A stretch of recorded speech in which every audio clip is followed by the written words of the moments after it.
Car दोस्तों, आप सभी का अपने YouTube चैनल सीटेट वाला में फिर से एक बार स्वागत है। दोस्तों बंधु, कैसे आप सब? उम्मीद करते हैं कि आप सब बहुत ही ज़्यादा अच्छे होंगे। तो दोस्तों, इस वीडियो में हम लोग डिस्कस करने वाले हैं ईवीएस का एमसीक्यू डिस्कस करेंगे दोस्तों। और ये जो एमसीक्यू टाइप होने वाला दोस्तों, इसमें हम लोग फिगर के साथ डिस्कस करने वाले हैं। तो मैं आप लोगों से आग्रह करना चाहूँगा कि वीडियो को स्किप नहीं कीजिएगा, वीडियो को पूरा देखिएगा, क्योंकि यह वीडियो बहुत ही ज़्यादा फायदेमंद होने वाला है। मैंने वही क्वेश्चन का सिलेक्शन किया है दोस्तों, जो कि आप लोगों के एग्जाम में आया हुआ है या फिर बहुत ही ज़्यादा इंपॉर्टेंट है। ठीक है।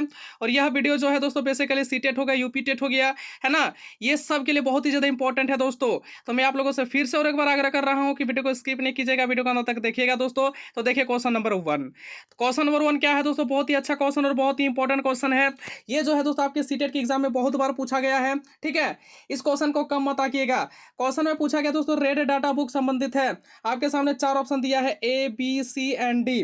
आपको चूज करना है कि कौन वाला ऑप्शन आपका सही हो जाएगा। और यहाँ पे इसका पिक्चोरियल रिप्रेजेंट देख सकते हैं आप लोग दोस्तों।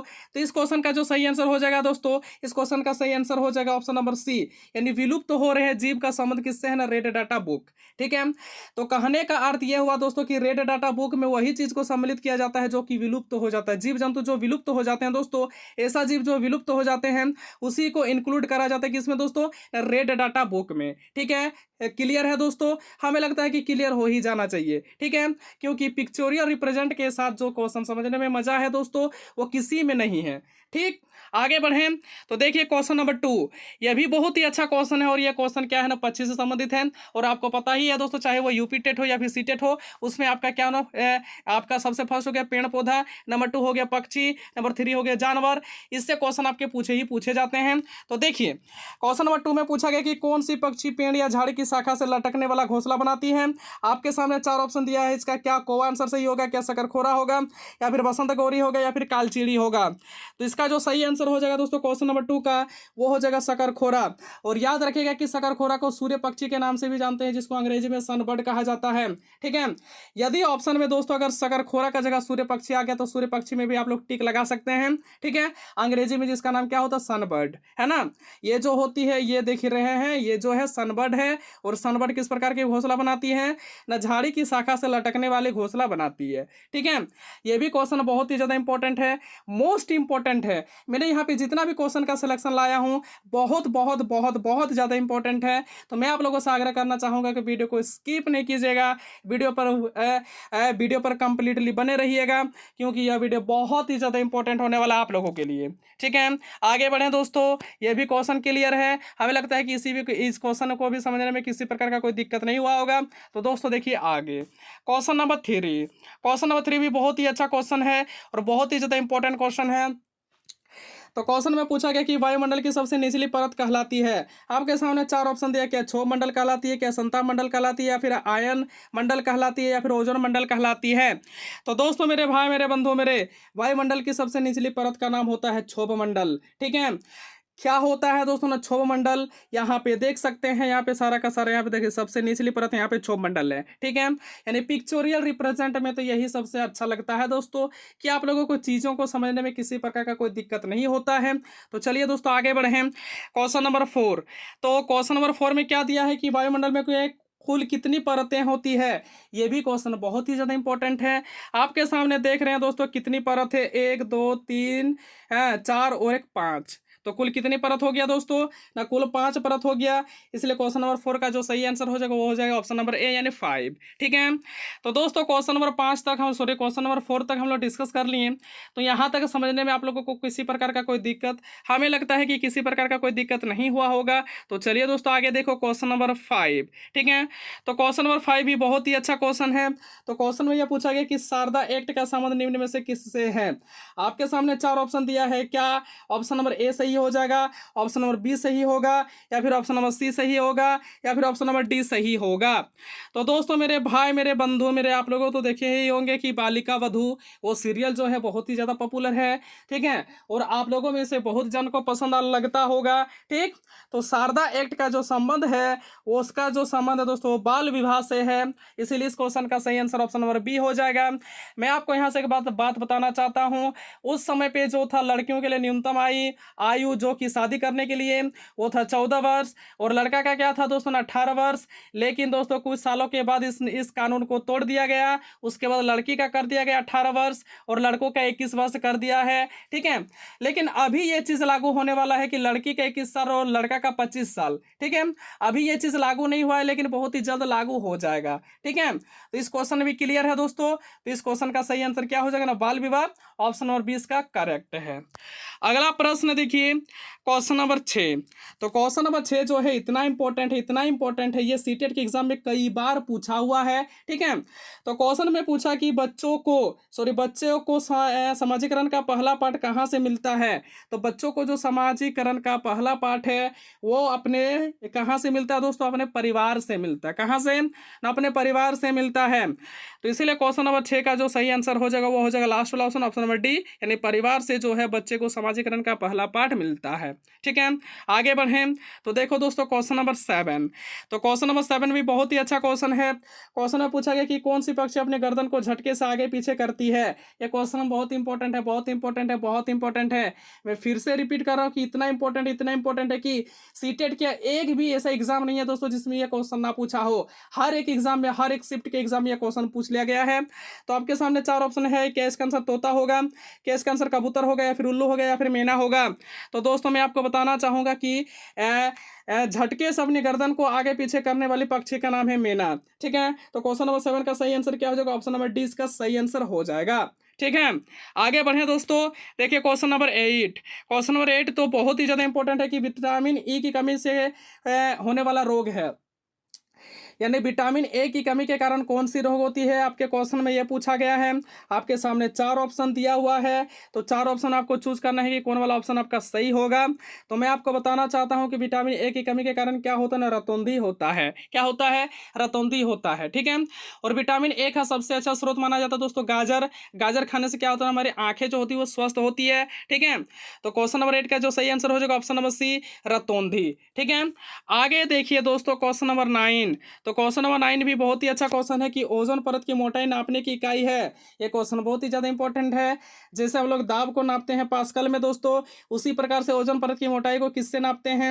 आपके सामने 4 ऑप्शन दिया है, 4 ऑप्शन आपको चूज करना है कि कौन वाला ऑप्शन आपका सही हो जाएगा। तो मैं आपको बताना चाहूंगा कि ओजोन परत की मोटाई नापने वाली इकाई का नाम है दोस्तों डॉप्सन इकाई। क्या नाम है, डॉप्सन इकाई इसका नाम है। तो इसीलिए इस क्वेश्चन का सही आंसर क्या हो जाएगा, ऑप्शन नंबर ए इसका सही आंसर हो जाएगा, ठीक है। अगला प्रश्न देखिए क्वेश्चन नंबर 10। तो क्वेश्चन नंबर 10 में क्या है कि दिल्ली में दुर्लभ रूप से पाए जाने वाले पक्षी है। तो दिल्ली में जो है दुर्लभ रूप से कौन सी पक्षी पाई जाती है। आपके सामने 4 ऑप्शन दिया है। क्या ऑप्शन नंबर ए होगा गौरैया, ऑप्शन नंबर बी होगा कोयल, या फिर ऑप्शन नंबर सी होगा तोता, या फिर ऑप्शन नंबर डी होगा मोर। तो देखिएगा दिल्ली में जो है, दिल्ली में दुर्लभ पक्षी यानी दिल्ली में गौरैया जो एक ऐसा पक्षी है दोस्तों, एक ऐसा दुर्लभ पक्षी है जिसके लिए एक विशेष दिन मनाया जाता है, ठीक है। तो दिल्ली में क्या हो गया दोस्तों, दिल्ली में गौरैया जो है वो दुर्लभ पक्षी के रूप में जानी जाती है, इसीलिए इस क्वेश्चन का सही आंसर क्या हो जाएगा, गौरैया, ठीक है। ऑप्शन नंबर ए इसका सही है।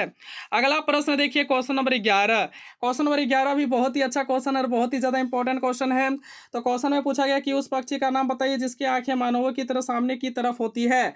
आपके सामने 4 ऑप्शन यहाँ पे भी दिया है। क्या इसका आंसर गौरैया हो जाएगा, क्या इसका आंसर गिद्ध हो जाएगा, उल्लू होगा, या फिर कबूतर होगा। तो मैं यहाँ पे तो फिगर में दे चुका हूँ दोस्तों, तो आप लोगों को फिगर में देख करके पता ही लग गया होगा कि इस क्वेश्चन का सही आंसर क्या होगा।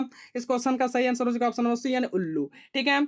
उल्लू की जो आंखें होती है वो मनुष्य की तरह जो होती है सामने की तरफ होती है। जिस प्रकार मनुष्य की आंख होती है उसी प्रकार से क्या होती है, उल्लू की भी आंख होती है, ठीक है। और यह क्वेश्चन आपके सीटेट के एग्जाम में बहुत बार रिपीट किया गया है और इस बार भी रिपीट होने के चांसेस बहुत ही ज़्यादा हैं। आगे देखो तो आगे क्या है दोस्तों, क्वेश्चन नंबर 12। तो क्वेश्चन नंबर 12 देखिए दोस्तों, क्वेश्चन नंबर 12 भी बहुत ही अच्छा क्वेश्चन है कि अपनी गर्दन को पीछे तक घुमा सकने वाली पक्षी कौन सी है। अपने झटके से आगे पीछे करना और गर्दन को पीछे तक घुमाना, ये दोनों बातें अलग अलग है। मैं आपको क्लियर कर दूं, ठीक है। फिर से सुनिए कि झटके से अपनी गर्दन को आगे पीछे करना और गर्दन को पीछे तक घुमाना, ये दोनों बातें अलग अलग हैं। इसी पे क्या होता है, स्टूडेंट कन्फ्यूजन हो जाता है और क्वेश्चन का गलत आंसर ठोक देता है और बोलता है कि सर हम तो सही आंसर करके आए थे लेकिन फिर भी गलत कैसे हो गया। ठीक है, तो दो बातें जो है दोस्तों अलग अलग हैं। तो इसमें भी चार ऑप्शन दिया, क्या इसका आंसर गौरैया होगा या फिर उल्लू होगा या फिर तोता होगा या फिर कबूतर होगा। मैं आपको बताना चाहूंगा कि इसका सही आंसर हो जाएगा उल्लू। ठीक है, उल्लू जो होता है अपनी गर्दन को पीछे तक घुमा सकता है, ठीक है, लेकिन झटके से आगे पीछे कर सकती है, उसका नाम हो गया, उस पक्षी का नाम हो गया मैना। ठीक है, तो यहां तक स्पष्ट है दोस्तों, यहां तक आप लोगों को समझने में किसी प्रकार का कोई दिक्कत, हमें लगता है कि कोई दिक्कत नहीं होना चाहिए। तो देखो दोस्तों अगला प्रश्न, क्वेश्चन नंबर 13। तो क्वेश्चन नंबर 13 जो है नामधापा राष्ट्रीय उद्यान कहाँ स्थित है। तो नामधापा राष्ट्रीय उद्यान जो है दोस्तों आपका कहाँ स्थित है, क्या मणिपुर में है या फिर असम में है या फिर अरुणाचल प्रदेश में है या फिर मिजोरम में है। तो इस क्वेश्चन का जो सही आंसर हो जाएगा वो हो जाएगा अरुणाचल प्रदेश, ऑप्शन नंबर सी इसका सही आंसर है। ठीक है, नामधापा राष्ट्रीय उद्यान कहाँ पर स्थित है ना, अरुणाचल प्रदेश में स्थित है। ठीक है, आगे देखो क्वेश्चन नंबर 14। तो क्वेश्चन नंबर 14 में पूछा गया कि विश्व जैव विविधता दिवस कब मनाया जाता है। आपके सामने चार ऑप्शन दिया, क्या 22 मार्च को, क्या 22 अप्रैल को, 22 मई को या फिर 22 जून को।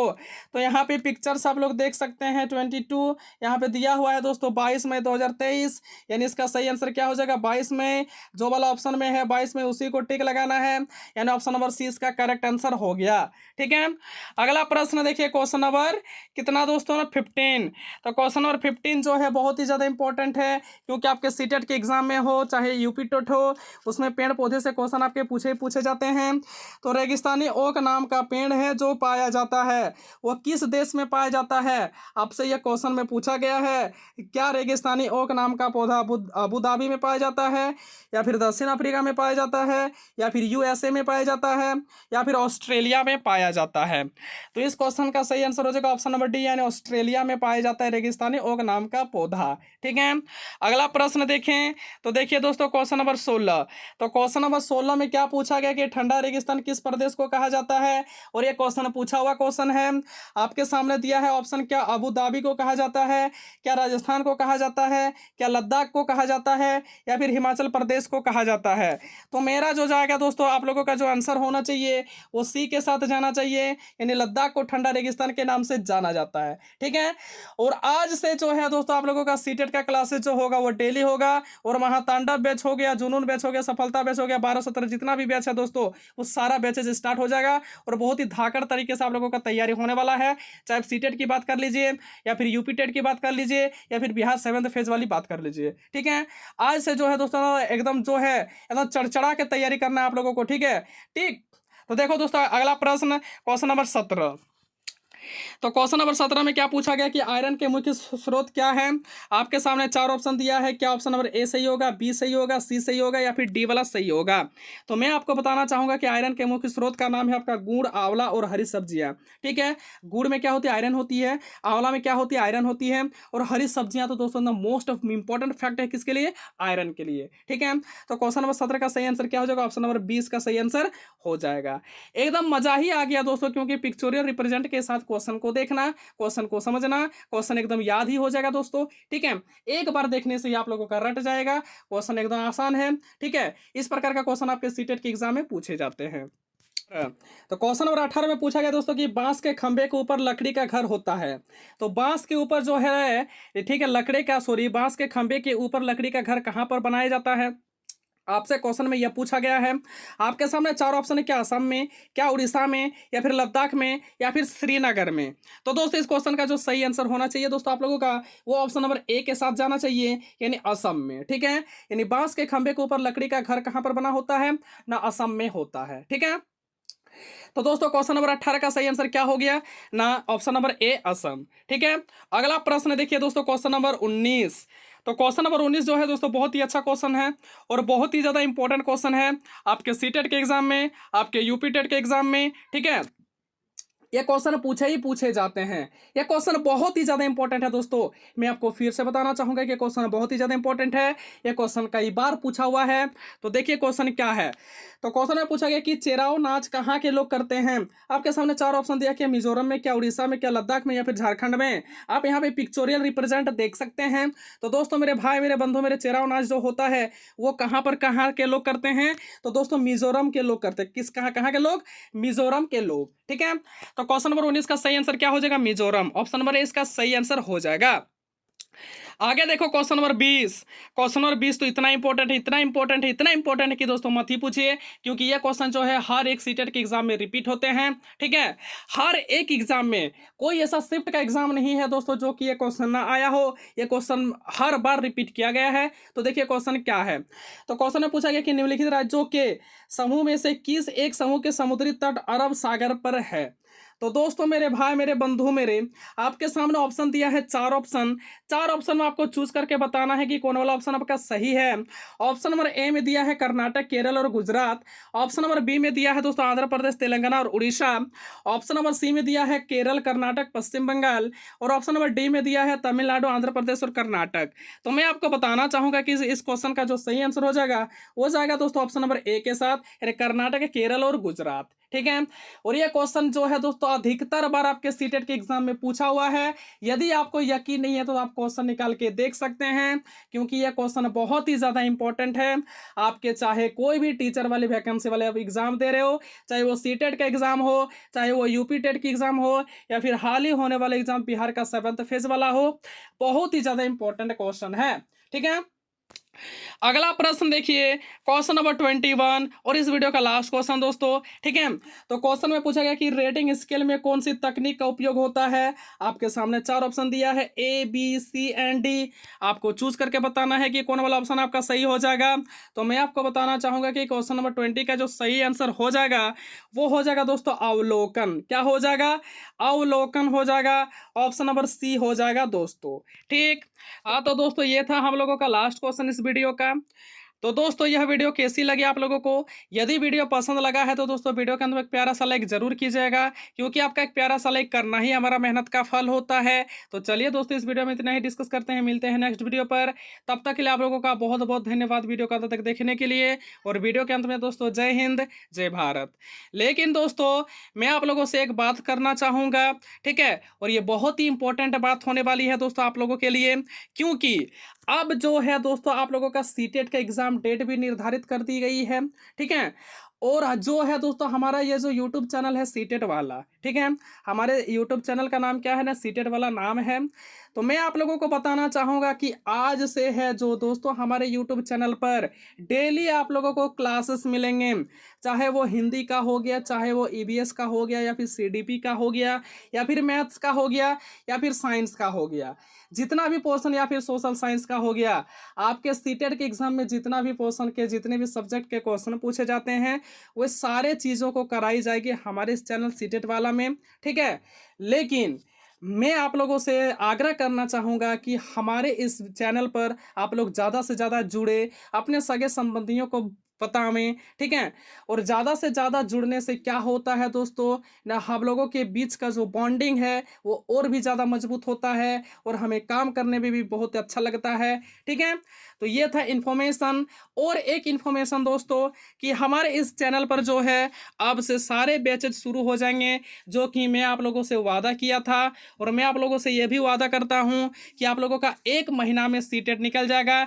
जिस डायरेक्शन में जाने के लिए मैं बोल रहा हूँ आप लोगों को, सिर्फ उस डायरेक्शन में आप लोग जाइए। मैं आप लोगों को गारंटी देता हूं कि आप लोगों का सीटेट क्वालिफाई हो जाएगा, इसी बार हो जाएगा। ठीक है। तो दोस्तों हमारा फर्स्ट बैच आने वाला था जो है दोस्तों महातांडव बैच, जो कि ऐसे शुरू हो चुका है।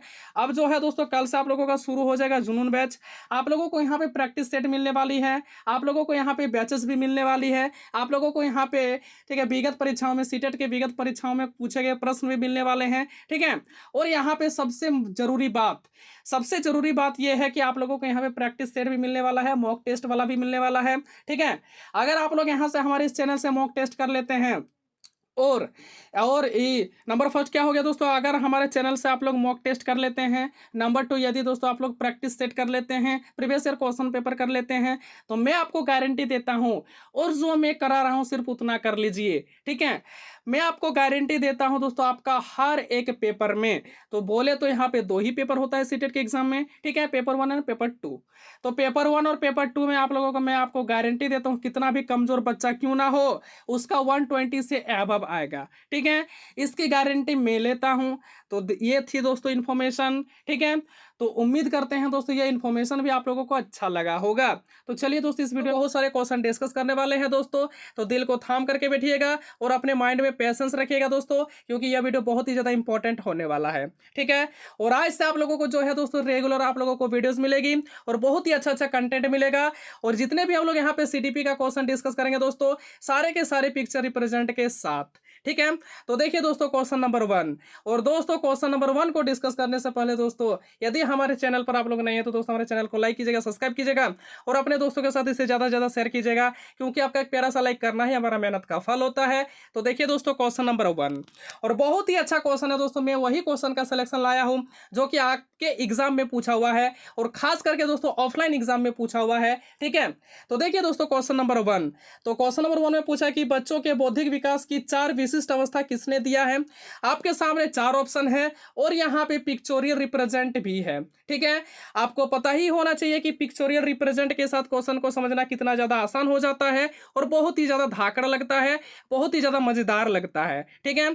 तो आपके सामने 4 ऑप्शन दिया है, क्या एरिक्सन ने, क्या प्याजे ने, क्या स्किनर ने, या फिर कोहलबर्ग ने। तो बताओ दोस्तों, फटाफट बताइए तो इस क्वेश्चन का आंसर क्या होना चाहिए।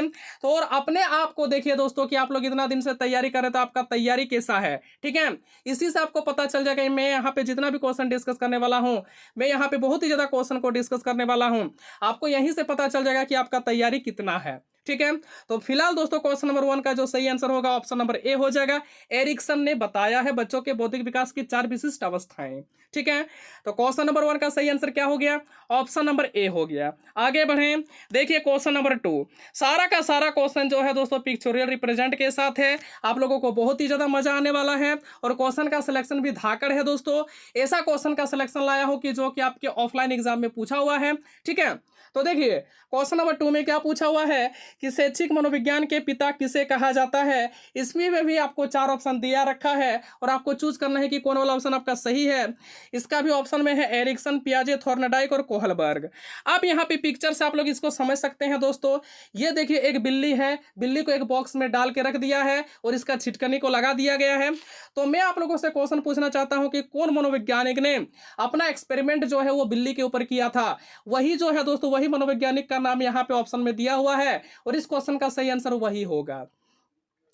तो दोस्तों इस क्वेश्चन का जो सही आंसर हो जाएगा वो थॉर्नडाइक हो जाएगा। और थॉर्नडाइक ने क्या किया है दोस्तों, ने बिल्ली के ऊपर अपना एक्सपेरिमेंट किया है। हो सकता है दोस्तों ये भी क्वेश्चन आपके सीटेट के एग्जाम में पूछ लिया जाए, ठीक है, क्योंकि ये जो क्वेश्चन है दोस्तों, ये क्वेश्चन आपका ऑफलाइन पेपर में आया हुआ है और ये क्वेश्चन बहुत ही ज्यादा इंपॉर्टेंट है। तो चलिए दोस्तों अगला प्रश्न देखिए। तो फिलहाल क्वेश्चन नंबर 2 का जो सही आंसर है वो ऑप्शन नंबर सी है, ठीक है। आगे बढ़ रहे हैं, देखिए क्वेश्चन नंबर 3। यह भी बहुत ही अच्छा क्वेश्चन है कि आधुनिक मनोविज्ञान के जनक कौन है।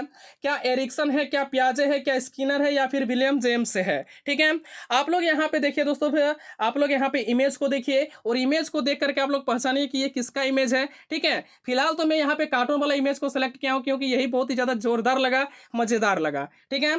तो क्वेश्चन नंबर 3 का जो सही आंसर हो जाएगा दोस्तों वो हो जाएगा लास्ट वाला ऑप्शन, ऑप्शन नंबर डी, ठीक है। विलियम जेम्स जो है आधुनिक मनोविज्ञान के जनक माने जाते हैं, ठीक है। इसीलिए क्वेश्चन नंबर 3 का जो सही आंसर हो जाएगा वो हो जाएगा option number D.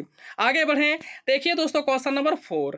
Question number 4 बहुत ही ज्यादा इंपॉर्टेंट है कि किस मनोविज्ञान ने कहा कि चेतन मन के साथ अचेतन मन पर भी ध्यान देना चाहिए। ये क्वेश्चन इतना इंपॉर्टेंट है, इतना इंपॉर्टेंट है, इतना इंपॉर्टेंट है कि मत पूछो दोस्तों। ये क्वेश्चन बहुत ही ज्यादा इंपॉर्टेंट है, आपके सीटेट के एग्जाम के लिए बहुत ज्यादा इंपॉर्टेंट है।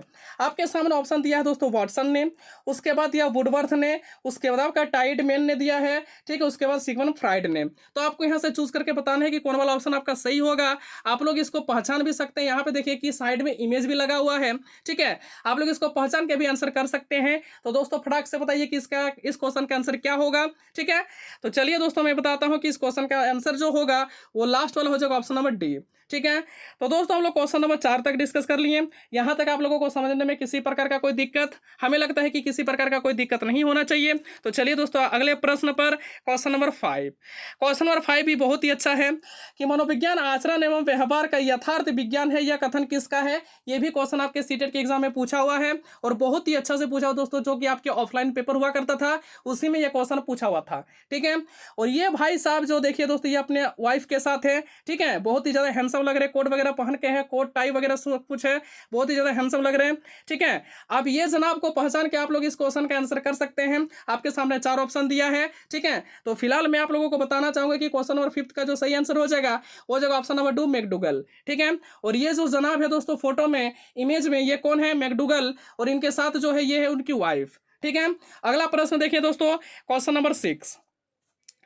तो क्वेश्चन नंबर 6 जो है दोस्तों, गेट्स के अनुसार अनुभव द्वारा व्यवहार में परिवर्तन ही डैश से है।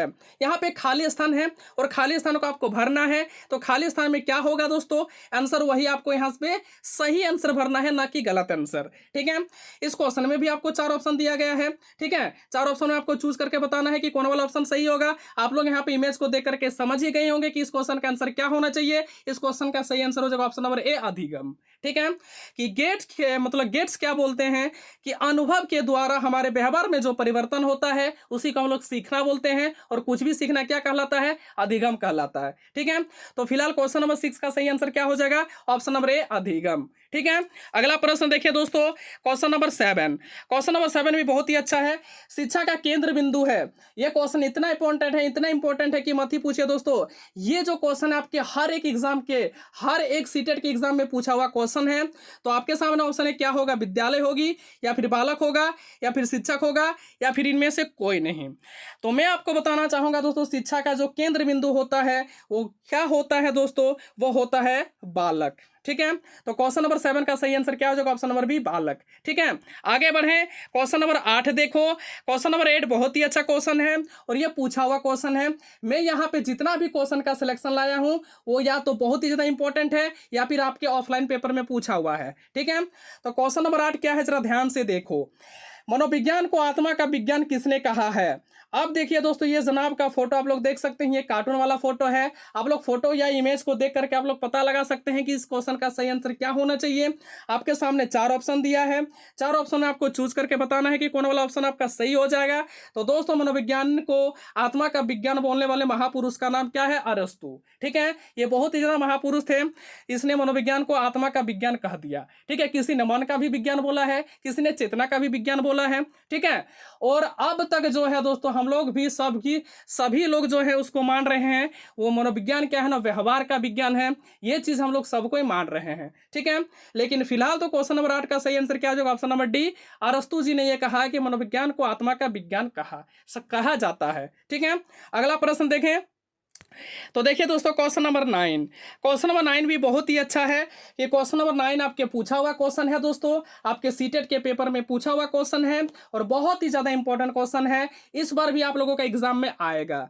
तो क्वेश्चन क्या है, जरा देखिएगा कि खेलों के माध्यम से बालक में कौन सा गुण विकसित होता है। क्या सामाजिकता का गुण विकसित होता है, या फिर नैतिकता का होता है, या फिर व्यावसायिकता का होता है, या फिर भौतिकता का होता है। तो देखिएगा दोस्तों, बच्चा जब खेलता है तो वो अकेले नहीं खेलता है, वो सभी बच्चों के साथ में खेलता है, ठीक है। तो खेलों के माध्यम से जो बालक में गुण विकसित होता है दोस्तों, उस गुण का नाम है सामाजिक गुण, ठीक है। तो इस क्वेश्चन का आंसर क्या हो जाएगा, क्वेश्चन नंबर 9 का ऑप्शन नंबर ए सामाजिकता का, ठीक है। तो इस क्वेश्चन का आंसर हो गया दोस्तों ऑप्शन नंबर ए। तो चलिए दोस्तों आगे बढ़ें। तो देखिए दोस्तों क्वेश्चन नंबर 10, और दोस्तों यहां तक हम लोग क्वेश्चन नंबर 9 तक डिस्कस कर लिए। यहां तक आप लोगों को समझने में किसी प्रकार का कोई दिक्कत, हमें लगता है कि किसी प्रकार का कोई दिक्कत नहीं होना चाहिए। तो देखिए दोस्तों अगला प्रश्न क्वेश्चन नंबर 10। क्वेश्चन नंबर 10 भी बहुत ही अच्छा क्वेश्चन है और यह क्वेश्चन आपका पूछा हुआ है आपके सीटेट के एग्जाम में, ठीक है। ऑफलाइन पेपर में यह क्वेश्चन ज्यादा पूछा करता था दोस्तों, और इस बार भी आप लोगों के एग्जाम जो है दोस्तों ऑफलाइन होने वाली है, इसीलिए यह क्वेश्चन बहुत ही ज्यादा इंपॉर्टेंट है एग्जाम के पॉइंट ऑफ व्यू से। तो क्वेश्चन में क्या पूछा कि संज्ञानवादी पद्धति के जनक कौन माने जाते हैं। आपको यहाँ पे 3 जन का फिगर दिया है, 3 महापुरुष है, 3 मनोविज्ञान का मनोवैज्ञानिक का फोटो दिया हुआ है, इमेज दिया हुआ है। आपको यहाँ से चूज करके बताना है कि कौन वाला ऑप्शन इसका सही होगा। क्या ऑप्शन नंबर ए सही हो जाएगा, ऑप्शन नंबर बी सही होगा, या फिर सी सही होगा, या फिर लास्ट वाला ऑप्शन सही होगा। तो दोस्तों मैं आपको बताना चाहूंगा कि इस क्वेश्चन का जो सही आंसर हो जाएगा ऑप्शन नंबर सी। ठीक है, ऑप्शन नंबर सी इसका सही आंसर है, करेक्ट आंसर है। आगे बढ़े दोस्तों, देखिए क्वेश्चन नंबर 11। क्वेश्चन नंबर 11 भी बहुत ही अच्छा क्वेश्चन है कि मनोविज्ञान का जन्म किससे हुआ है। आपको इससे बताना है, यह क्वेश्चन कई बार पूछा हुआ कि आपके सीटेट के एग्जाम में कि मनोविज्ञान का जन्म किससे हुआ है। क्या संस्कृत से हुआ है, क्या हिंदी से हुआ है, या फिर नीति शास्त्र से हुआ है, या फिर दर्शन शास्त्र से हुआ है, या फिर इनमें से कोई वाला ऑप्शन सही नहीं है। ठीक है, आपको यहां से बताना है। तो दोस्तों इस क्वेश्चन का जो सही आंसर हो जाएगा वो हो जाएगा ऑप्शन नंबर सी, दर्शन शास्त्र। सबसे पहले जो है दोस्तों मनोविज्ञान का जन्म जो हुआ है वो दर्शन शास्त्र से हुआ है, लेकिन वर्तमान समय में हम लोग मनोविज्ञान को एक विज्ञान की शाखा मानते हैं। ठीक है, आगे बढ़े दोस्तों, तो क्वेश्चन नंबर 11 का सही आंसर क्या हो गया, ऑप्शन नंबर सी, दर्शन शास्त्र। ठीक है, अगला प्रश्न क्या है दोस्तों, जरा देखिएगा, शास्त्रीय अनुबंध का सिद्धांत किसने दिया है। अब जरा देख रहे हैं दोस्तों ये इमेज में क्या है दोस्तों, एक डॉग है। आपको बताना है दोस्तों कि डॉग के ऊपर कौन से मनोवैज्ञानिक ने अपना एक्सपेरिमेंट किया था, वही इस क्वेश्चन का सही आंसर हो जाएगा। क्या दोस्तों कोहलबर्ग ने किया था, या फिर वाइगोस्की ने किया था, या फिर जीन पियाजे ने किया है, या फिर पावलोव ने किया है। तो इस क्वेश्चन का जो सही आंसर है दोस्तों इसी फिगर में छिपा हुआ है, इसी इमेज में छिपा हुआ है, जो कि आप लोगों को नजर आ रहा है फिगर। ठीक है, तो दोस्तों इस क्वेश्चन का सही आंसर क्या हो जाएगा, ऑप्शन नंबर डी, पावलोव ने। ठीक है, क्योंकि पावलोव ही एक ऐसा मनोवैज्ञानिक है जिन्होंने क्या किया था ना, कुत्ते के ऊपर अपना एक्सपेरिमेंट किया था। ठीक है, तो क्वेश्चन नंबर 12 का सही आंसर हो जाएगा ऑप्शन नंबर डी। आगे बढ़े दोस्तों, तो देखिए क्वेश्चन नंबर 13, और क्वेश्चन नंबर 13 भी बहुत ही अच्छा क्वेश्चन है दोस्तों। इस प्रकार का क्वेश्चन आपको देखने के लिए आप लोगों को समय लगेगा। ये क्वेश्चन जो है बहुत ही अच्छा क्वेश्चन है, और मैं यहाँ पे क्वेश्चन का सिलेक्शन लाया हूँ, चुन चुन के लाया हूँ, क्योंकि बहुत ही ज्यादा इंपॉर्टेंट क्वेश्चन का सिलेक्शन आपको क्या कर सकता है ना, सीटेट क्वालिफाई करवा सकता है। ठीक है, अब देख रहे हैं दोस्तों सीबीएसई, आप लोग सीबीएसई के बारे में बहुत कुछ जानते हैं, लेकिन शायद ही कोई ऐसा स्टूडेंट होगा जो सीबीएसई के बारे में उसको अच्छा खासा जानकारी होगा। तो मैं यहाँ पे क्वेश्चन का सिलेक्शन आया कि सीबीएसई कब बना। हो सकता है दोस्तों इस बार इस सीटेट के एग्जाम में पूछ लिया जाए। ठीक है, और ये जो क्वेश्चन है दोस्तों, ये क्वेश्चन एक बार आपके सीटेट के एग्जाम में पूछा हुआ क्वेश्चन है। ठीक है, तो ऑप्शन नंबर ए में क्या 1929 में, या फिर 1930 में, 1940 में, या फिर 1950 में, जिस वक्त हमारा भारत का संविधान बना था 1950 में लागू हो गया था पूरे भारत देश में। ठीक है, उस वक्त बना सीबीएसई, या फिर उससे पहले बना है। तो इस क्वेश्चन का जो सही आंसर हो जाएगा दोस्तों ऑप्शन नंबर सी का, सॉरी ऑप्शन नंबर 13 का। तो क्वेश्चन नंबर 13 का सही आंसर हो जाएगा ऑप्शन नंबर ए, यानी 1929 में सीबीएसई बना है। ठीक है, 1929 में क्या बना है ना, सीबीएसई बना है। चलिए दोस्तों आप लोगों का एक आईक्यू टेस्ट कर लेते हैं, कितने स्टूडेंट को पता है कि सीबीएसई का फुल फॉर्म क्या होता है। ठीक है, सीबीएसई का चेयरमैन कौन है, सीबीएसई का सीईओ कौन है। आप लोग ये सारे क्वेश्चन का आंसर जो है दोस्तों आप लोग कमेंट बॉक्स में जरूर बताइएगा। ठीक है, उम्मीद करते हैं कि आप लोग इस क्वेश्चन का आंसर आप लोग बताइएगा हमें। ठीक है, तो दोस्तों हम लोग क्वेश्चन नंबर 13 तक डिस्कस कर लिए। यहाँ तक आप लोगों को समझने में किसी प्रकार का कोई दिक्कत दोस्तों, हमें लगता है कि किसी प्रकार का कोई दिक्कत नहीं होना चाहिए। तो देखिए दोस्तों अगला प्रश्न क्वेश्चन नंबर 14। क्वेश्चन नंबर 14 भी बहुत ही अच्छा क्वेश्चन है। तो क्वेश्चन में पूछा गया कि एक कक्षा में शिक्षक और छात्र का अनुपात कितना होना चाहिए। एक मान के चलते हैं दोस्तों आपके पास क्लासरूम है, उसमें बोल रहा है कि टीचर और स्टूडेंट का जो है रेशियो कितनी होनी चाहिए, इस क्वेश्चन में ही पूछा गया है। ठीक है, जैसे कि आप लोग पिक्चोरियल रिप्रेजेंट के साथ आप लोग समझ सकते हैं, ये जो टीचर हैं दोस्तों ये क्या कर रहे हैं, टीचिंग करवा रहे हैं, और यहाँ पे नीचे जो है दोस्तों बेंच में ये सारे बच्चे बैठे हुए हैं। ठीक है, तो यही क्वेश्चन पूछा गया कि टीचर और स्टूडेंट का रेशियो क्या होना चाहिए, है ना। तो इस क्वेश्चन का जो सही आंसर हो जाएगा ऑप्शन नंबर सी हो जाएगा 1:4। मीन्स क्या हो गया दोस्तों, 1:4। ठीक है, तो क्वेश्चन नंबर 14 का सही आंसर क्या हो जाएगा, ऑप्शन नंबर सी हो जाएगा। ठीक है, आगे बढ़ें तो देखिए दोस्तों क्वेश्चन नंबर 15। तो क्वेश्चन नंबर 15 बहुत ही अच्छा क्वेश्चन है, और ये क्वेश्चन आपका पूछा हुआ क्वेश्चन है। तो क्वेश्चन क्या है जरा ध्यान दीजिए, शिक्षा मनोविज्ञान का उद्देश्य क्या है। यहाँ पे पूछा है दोस्तों शिक्षा मनोविज्ञान का उद्देश्य पूछा है। ठीक है, आपके सामने ऑप्शन नंबर ए में दिया है, क्या व्यक्तित्व का विकास करना शिक्षा मनोविज्ञान का उद्देश्य है, या फिर बालकों का सर्वांगीण विकास करना शिक्षा मनोविज्ञान का उद्देश्य है, या फिर बालकों का विकास करना इसका उद्देश्य है, या फिर इनमें से कोई नहीं। ये तीनों ऑप्शन में से कोई वाला ऑप्शन सही नहीं है। ठीक है, तो दोस्तों इस क्वेश्चन का जो सही आंसर हो जाएगा ऑप्शन नंबर बी, यानी बालकों का सर्वांगीण विकास करना शिक्षा मनोविज्ञान का उद्देश्य है, ना ना कि सिर्फ शारीरिक विकास दोस्तों, जितने प्रकार के विकास होते हैं वे सारे विकास करना क्या उद्देश्य, किसका उद्देश्य है ना, शिक्षा मनोविज्ञान का उद्देश्य है। तो फिलहाल क्वेश्चन नंबर 15 का सही आंसर क्या हो जाएगा, बालकों का सर्वांगीण विकास ही क्या करना दोस्तों, शिक्षा मनोविज्ञान का उद्देश्य है। ठीक है, अगला प्रश्न देखिए क्वेश्चन नंबर 16। तो क्वेश्चन नंबर 16 में बहुत ही अच्छा क्वेश्चन है कि सामान्य से विशिष्ट की ओर कौन सी विधि जाती है। तो दोस्तों मेरे भाई मेरे बंधु मेरे, सामान्य से विशिष्ट की ओर जाने वाली विधि का नाम है दोस्तों आगमन विधि। कौन सा विधि, आगमन विधि जो होती है सामान्य से विशिष्ट की ओर जाती है। निगमन जो होता है दोस्तों इसका अपोजिट होता है। ठीक है, और विश्लेषण और संश्लेषण और विश्लेषण भी क्या होते हैं, एक दूसरे के अपोजिट होते हैं। तो फिलहाल क्वेश्चन नंबर 16 का जो सही आंसर हो जाएगा ऑप्शन नंबर ए हो जाएगा आगमन विधि। ठीक है, अगला प्रश्न देखिए दोस्तों क्वेश्चन नंबर 17। और क्वेश्चन नंबर 17 से 17 डिस्कस करने से पहले दोस्तों हम लोग क्वेश्चन नंबर 16 तक डिस्कस कर लिए। यहाँ तक आप लोगों को समझने में किसी प्रकार का कोई दिक्कत दोस्तों, हमें लगता है कि किसी प्रकार का कोई दिक्कत नहीं हुआ होगा। तो चलिए दोस्तों देखिए क्वेश्चन नंबर 17। क्वेश्चन नंबर 17 भी बहुत ही अच्छा क्वेश्चन है। इतना अच्छा क्वेश्चन है दोस्तों, इतना इंपॉर्टेंट क्वेश्चन है कि हर एक सीटेट के एग्जाम में ये क्वेश्चन पूछा जाता है। ठीक है, तो मुखी व्यक्ति और बहिर्मुखी व्यक्ति का वर्गीकरण किसने किया है। आपके सामने चार ऑप्शन दिया है A B C and D. आपको यहां से चूज करके बताना है कि कौन वाला ऑप्शन आपका सही होगा। ठीक है, तो इसका जो सही आंसर हो जाएगा दोस्तों ऑप्शन नंबर सी युंग। ठीक है, युंग ने क्या किया है ना, अंतर्मुखी व्यक्ति और बहिर्मुखी व्यक्ति का वर्गीकरण किया है। इसीलिए क्वेश्चन नंबर 17 का सही आंसर क्या हो जाएगा, ऑप्शन नंबर सी इसका सही आंसर हो जाएगा। ठीक है, आप लोग चाहे तो इसका पिक्चोरियल रिप्रेजेंट देख सकते हैं दोस्तों, साइड में लगा हुआ है। ठीक है, तो दोस्तों हम लोग क्वेश्चन नंबर 17 तक डिस्कस कर लिए। यहां तक आप लोगों को समझने में किसी प्रकार का कोई दिक्कत दोस्तों, हमें लगता है कि किसी प्रकार का कोई दिक्कत नहीं हुआ होगा। तो देखिए दोस्तों अगला प्रश्न क्वेश्चन नंबर 18। क्वेश्चन नंबर 18 भी बहुत ही इंपॉर्टेंट क्वेश्चन है कि बुद्धि के द्विकारक सिद्धांत किसने दिया है। इसमें भी आपके चार ऑप्शन है, तो चार ऑप्शन में चूज करके बताना है कि कौन वाला ऑप्शन आपका सही हो जाएगा। ठीक है, आप लोग यहाँ पे इसका पिक्चोरियल रिप्रेजेंट देख सकते हैं। तो बुद्धि के द्विकारक सिद्धांत देने वाले महापुरुष कौन है, मनोवैज्ञानिक कौन है दोस्तों। तो इस क्वेश्चन का जो सही आंसर हो जाएगा क्वेश्चन नंबर 18 का ऑप्शन नंबर डी हो जाएगा स्पीयरमैन। ठीक है, स्पीयरमैन ने क्या किया ना, बुद्धि के द्विकारक सिद्धांत का प्रतिपादन किया है, बुद्धि के द्विकारक सिद्धांत को दिया है। ठीक है, तो फिलहाल क्वेश्चन नंबर 18 का सही आंसर क्या हो जाएगा, ऑप्शन नंबर डी। अगला प्रश्न देखिए क्वेश्चन नंबर 19। क्वेश्चन नंबर 19 भी बहुत ही अच्छा क्वेश्चन है कि संवेदन ज्ञान की पहली सीढ़ी है, यह कथन है किसका है दोस्तों, क्या मानसिक विकास का है या फिर चिंतन का है या फिर शारीरिक विकास का है या फिर भाषा का विकास का है। ठीक है, तो मैं आपको बताना चाहूंगा दोस्तों क्वेश्चन नंबर 19 का जो सही आंसर हो जाएगा ऑप्शन नंबर ए हो जाएगा मानसिक विकास। ठीक है, संवेदन जो होती है ज्ञान की पहली सीढ़ी होती है, यह कथन किसका ना, मानसिक विकास का है।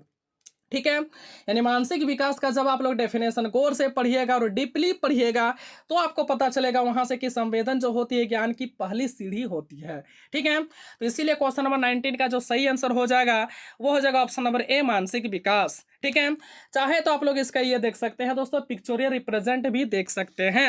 अगला प्रश्न देखिए दोस्तों क्वेश्चन नंबर 20, और ये क्वेश्चन भी बहुत ही अच्छा क्वेश्चन और बहुत ही ज्यादा इंपॉर्टेंट क्वेश्चन है कि किस अवस्था को मिथ्या पक्वता का समय भी कहा जाता है। और ये क्वेश्चन जो है दोस्तों आपके सीटेट के पेपर में हर बार रिपीट किए जाते हैं। ये क्वेश्चन को आप लोग एक टाइम खाना नहीं खाइएगा दोस्तों, लेकिन रटिएगा जरूर। ठीक है, आपके सामने चार ऑप्शन दिया है। ऑप्शन में क्या क्या है, फर्स्ट ऑप्शन दिया है A B C and D. आपको यहां से चूज करके बताना है कि कौन वाला ऑप्शन आपका सही हो जाएगा। ठीक है, तो दोस्त इस क्वेश्चन का जो सही आंसर हो जाएगा ऑप्शन नंबर बी यानी बाल्यावस्था। आप लोग यहां से पिक्चोरियल रिप्रेजेंट देख करके भी आप लोग आंसर का पता लगा सकते हैं। ठीक है, तो फिलहाल क्वेश्चन नंबर 20 का जो सही आंसर हो जाएगा वो हो जाएगा ऑप्शन नंबर बी बाल्यावस्था। ठीक है, अगला प्रश्न देखिए दोस्तों क्वेश्चन नंबर 21 और इस वीडियो का लास्ट क्वेश्चन कि शेषावस्था की विशेषता नहीं है। ये भी क्वेश्चन आपका सीटेट के पेपर में पूछा हुआ है। आपके सामने ऑप्शन नंबर ए में दिया है कि मानसिक विकास की तीव्रता। यस, शेषावस्था में क्या होता है दोस्तों, आपका माइंड जो होता है वो तेजी से डेवलप करता है। ये स्टेटमेंट सही है। ठीक है, दूसरों पर निर्भरता। यस, देखिए दोस्तों ये क्या है, एक व्यक्ति हैं, उनके बेटे हैं यहाँ पे। ठीक है, ये क्या कर रहे हैं दोस्तों, अपने बेटे को क्या पढ़ा रहे हैं ना, किताब। ठीक है, तो इसका मतलब क्या है दोस्तों, ये बच्चा जो है अपने पिताजी पर निर्भर कर रहा है, तो दूसरों पर निर्भरता ये स्टेटमेंट भी सही है। ठीक है, लेकिन ऑप्शन नंबर सी में देख लीजिए दोस्तों, नैतिकता का होना नहीं दोस्तों, इसमें बच्चा जो है दोस्तों सही गलत का फर्क नहीं कर पाता है, धर्म अधर्म के बारे में नहीं जान पाता है। ठीक है, तो शेषावस्था में जो होती है दोस्तों नैतिकता एकदम शून्य होती है, इसमें नैतिकता नहीं पाई जाती है। ठीक है, तो नैतिकता का होना जो होता है शेषावस्था की विशेषता नहीं होती है। तो इस क्वेश्चन का सही आंसर क्या हो जाएगा? ऑप्शन नंबर सी हो जाएगा। ठीक है, अगर डी की बात कर लेते हैं शारीरिक विकास की तीव्रता, तो क्या होती है शेषावस्था में जो होता है दोस्तों बॉडी जो होती है वो भी तेजी से डेवलप करती है। ठीक है, तो क्वेश्चन नंबर 21 का जो सही आंसर हो जाएगा ऑप्शन नंबर सी हो जाएगा। ठीक है, तो दोस्तों ये अच्छा क्वेश्चन है दोस्तों, और बहुत ही ज़्यादा इंपॉर्टेंट क्वेश्चन है। मैं आप लोगों को फिर से एक बार कह रहा हूं कि मैंने यहाँ पे जितना भी क्वेश्चन का सिलेक्शन लाया हूं दोस्तों, वो सारे के सारे क्वेश्चन जो है सीटेट के एग्जाम में के पॉइंट ऑफ व्यू से बहुत ही ज़्यादा महत्वपूर्ण है। तो क्वेश्चन नंबर 1 में यह पूछा गया है दोस्तों कि कौन सा शहर जरी कढ़ाई के लिए मशहूर है। आपके सामने 4 ऑप्शन दिया, क्या लखनऊ या फिर ग्वालियर या फिर बनारस या फिर पटना। तो दोस्तों इस क्वेश्चन का जो सही आंसर हो जाएगा दोस्तों ऑप्शन नंबर सी, यानी क्या हो जाएगा दोस्तों? ऑप्शन नंबर सी इसका सही आंसर हो जाएगा बनारस। आप लोग देख सकते हैं दोस्तों, ये एक गर्ल है, यहाँ पे पिक्चर है दोस्तों, ये एक गर्ल है, गर्ल का स्कार्फ है, स्कार्फ में जो है दोस्तों जरी कढ़ाई इस प्रकार से होता है जैसे कि आप लोग फिगर में देख सकते हैं। और मैं आप लोगों को बताना भूल गया दोस्तों, मैं यहाँ पे जितना भी क्वेश्चन डिस्कस करूंगा वो सारे के सारे पिक्चर रिप्रेजेंट के साथ डिस्कस करेंगे दोस्तों, आप लोगों को मजा ही आ जाएगा। ठीक है, तो देखिए दोस्तों क्वेश्चन नंबर 2, तो क्वेश्चन नंबर 2 भी बहुत ही अच्छा क्वेश्चन है कि निम्नलिखित में से किस स्थान को विश्व की योग राजधानी कहा जाता है। आपके सामने इसमें भी 4 ऑप्शन दिया हुआ है, क्या लखनऊ को कहा जाता है, ऋषिकेश को कहा जाता है, वाराणसी को कहा जाता है या फिर हरिद्वार को कहा जाता है। तो दोस्तों क्वेश्चन नंबर 2 का जो सही आंसर हो जाएगा वो हो जाएगा ऋषिकेश। ठीक है, ऋषिकेश एक ऐसा शहर है जिसको हम लोग विश्व की योग राजधानी के नाम से जानते हैं। ठीक है, तो क्वेश्चन नंबर 2 भी आप लोगों को क्लियर है दोस्तों। देखिए पिक्चरियल रिप्रेजेंट के साथ क्वेश्चन को समझना बहुत ही आसान हो जाता है और बहुत ही इंटरेस्ट भी लगता है। ठीक है, तो देखिए दोस्तों अगला प्रश्न क्वेश्चन नंबर 3। तो क्वेश्चन नंबर 3 बहुत ही अच्छा क्वेश्चन है, क्योंकि आपको पता होना चाहिए कि आपके सीटेट के एग्जाम में चिपको आंदोलन से क्वेश्चन देखने को मिला था दोस्तों, और हर एक एग्जाम में चिपको आंदोलन से क्वेश्चन पूछा जाता है आपके सीटेट के एग्जाम में। तो क्वेश्चन क्या है जरा देखिए, चिपको आंदोलन किस राज्य से संबंधित है। आपके सामने इसमें भी 4 ऑप्शन दिया है। ठीक है, और हुब टू हुब इसी प्रकार से क्वेश्चन रहेगा आपके एग्जाम में भी, आपके सामने क्वेश्चन रहेगा, उसके सामने 4 ऑप्शन दिया हुआ रहेगा, आपको चूज करना है कि कौन वाला ऑप्शन सही है। जो वाला ऑप्शन आपका सही है उसी में आपको टिक लगाना है। तो देखिए क्वेश्चन नंबर 3 क्या है ना, चिपको आंदोलन किस राज्य से संबंधित है। तो क्या इसका आंसर उत्तराखंड होगा, क्या बिहार होगा या फिर वाराणसी होगा या फिर हरिद्वार होगा। तो इस क्वेश्चन का सही आंसर क्या हो जाएगा? ऑप्शन नंबर ए उत्तराखंड। क्या हो जाएगा? उत्तराखंड हो जाएगा। ठीक है, यहां से क्वेश्चन देखने को मिला था दोस्तों आपके सीटेट के एग्जाम में कि चिपको विमेन के नाम से किसे जाना जाता है, या फिर चिपको आंदोलन के नेतृत्व किसने किया था। ठीक है, या फिर चिपको आंदोलन की शुरुआत कब हुई थी। ये तीनों का तीनों क्वेश्चन दोस्तों आपके सीटेट के एग्जाम में पूछ चुका हुआ है। ठीक है, मतलब पूछा हुआ क्वेश्चन है। तो चलिए फटाफट एक एक करके मैं आंसर दे देता हूं। चिपको आंदोलन के नेतृत्व करने वाले व्यक्ति का नाम था सुंदरलाल बहुगुणा। अगर हम बात करें चिपको विमेन के नाम से किसे जाना जाता है तो गौरा देवी। ठीक है, अब उसको गौरा देवी को ही क्यों जाना जाता था, क्योंकि महिला नेतृत्व करने वाली वही थी गौरा देवी। ठीक है, और चिपको आंदोलन की शुरुआत कब हुई थी तो 1973 को हुआ था। कब हुआ था? 1973 को हुआ था। और ये तीनों क्वेश्चन आपका पूछा हुआ है। ठीक है, और ये रहा दोस्तों आपका चौथा क्वेश्चन कि चिपको आंदोलन किस राज्य से संबंधित है। ये भी क्वेश्चन पूछने के चांसेस जो है वो 110% है। ठीक है, अगला प्रश्न देखें दोस्तों, तो देखिए क्वेश्चन नंबर 4। तो किस रोग के संक्रमण से डॉक्टर रोगियों को गुड़, आंवला और हरी पत्तियों वाली सब्जी खाने की सलाह देती है। आपके सामने 4 ऑप्शन दिया है। 4 ऑप्शन में चूज करना है कि कौन वाला ऑप्शन आपका सही होगा। क्या ऑप्शन नंबर ए सही है, क्या बी सही है, क्या सी सही है या फिर डी सही है। तो मैं आपको बताना चाहूंगा कि क्वेश्चन नंबर 4 का सही आंसर हो जाएगा ऑप्शन नंबर डी, एनीमिया। ठीक है, अगर कोई मान के चलते हैं व्यक्ति जो है एनीमिया का शिकार है तो डॉक्टर उसको क्या सलाह देते हैं, गुड़ खाइए, आंवला खाइए और हरी पत्तियों वाली सब्जी खाइए। ठीक है, तो दोस्तों हम लोग क्वेश्चन नंबर 4 तक डिस्कस कर लिए। यहां तक आप लोगों को समझने में किसी प्रकार का कोई दिक्कत, हमें लगता है कि किसी प्रकार का कोई दिक्कत नहीं होना चाहिए। तो चलिए दोस्तों देखिए क्वेश्चन नंबर 5। क्वेश्चन नंबर 5 भी बहुत ही अच्छा क्वेश्चन है और ये सीटेट के एग्जाम में पूछा हुआ क्वेश्चन है। ठीक है, क्योंकि आपको पता ही होना चाहिए कि आपके सीटेट के एग्जाम में पेड़ पौधे से संबंधित भी क्वेश्चन पूछे जाते हैं। आपके सीटेट के एग्जाम में पक्षियों से संबंधित क्वेश्चन पूछे जाते हैं। ठीक है, कीटों से पूछे जाते हैं। ये सारे टॉपिक से क्वेश्चन पूछे जाते हैं आपके सीटेट के एग्जाम में। तो क्वेश्चन में पूछा गया कि निम्न में से कौन सा पौधा कीटों को अपने जाल में फंसाता है और खा जाता है। तो आपके सामने चार ऑप्शन दिया है, क्या इसका आंसर कैक्टस होगा या फिर अमरबेल होगा या फिर घटपर्णी होगा या फिर लास्ट वाला ऑप्शन सही होगा, इनमें से कोई नहीं। तो आप लोग यहाँ पे फिगर के माध्यम से देख सकते हैं ये एक पौधा है और यहाँ पे देख रहे हैं कि यहाँ पे एक इंसेक्ट है। इंसेक्ट का मतलब क्या हुआ, कीट या फिर कीड़ा, ठीक है।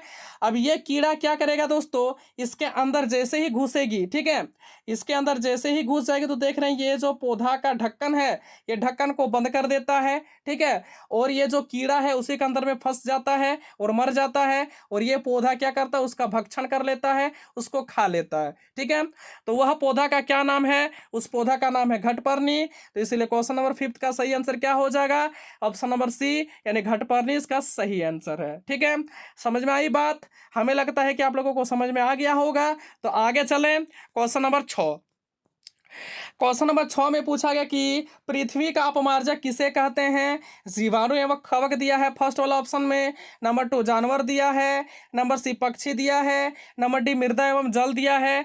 आपको यहाँ से बताना है कि कौन वाला ऑप्शन यहाँ पे सही है।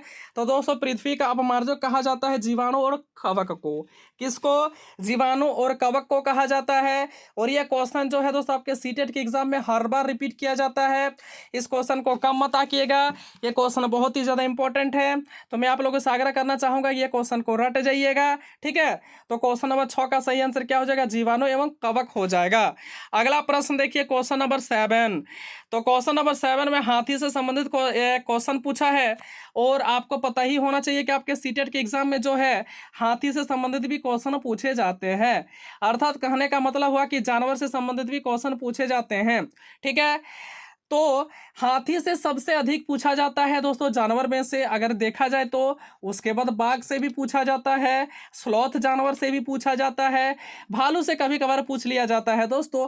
तो देखिए क्वेश्चन नंबर 7 क्या है, हाथियों की पल्स रेट क्या होती है या फिर कितनी होती है। आपको पता होना चाहिए कि पल्स रेट क्या होता है।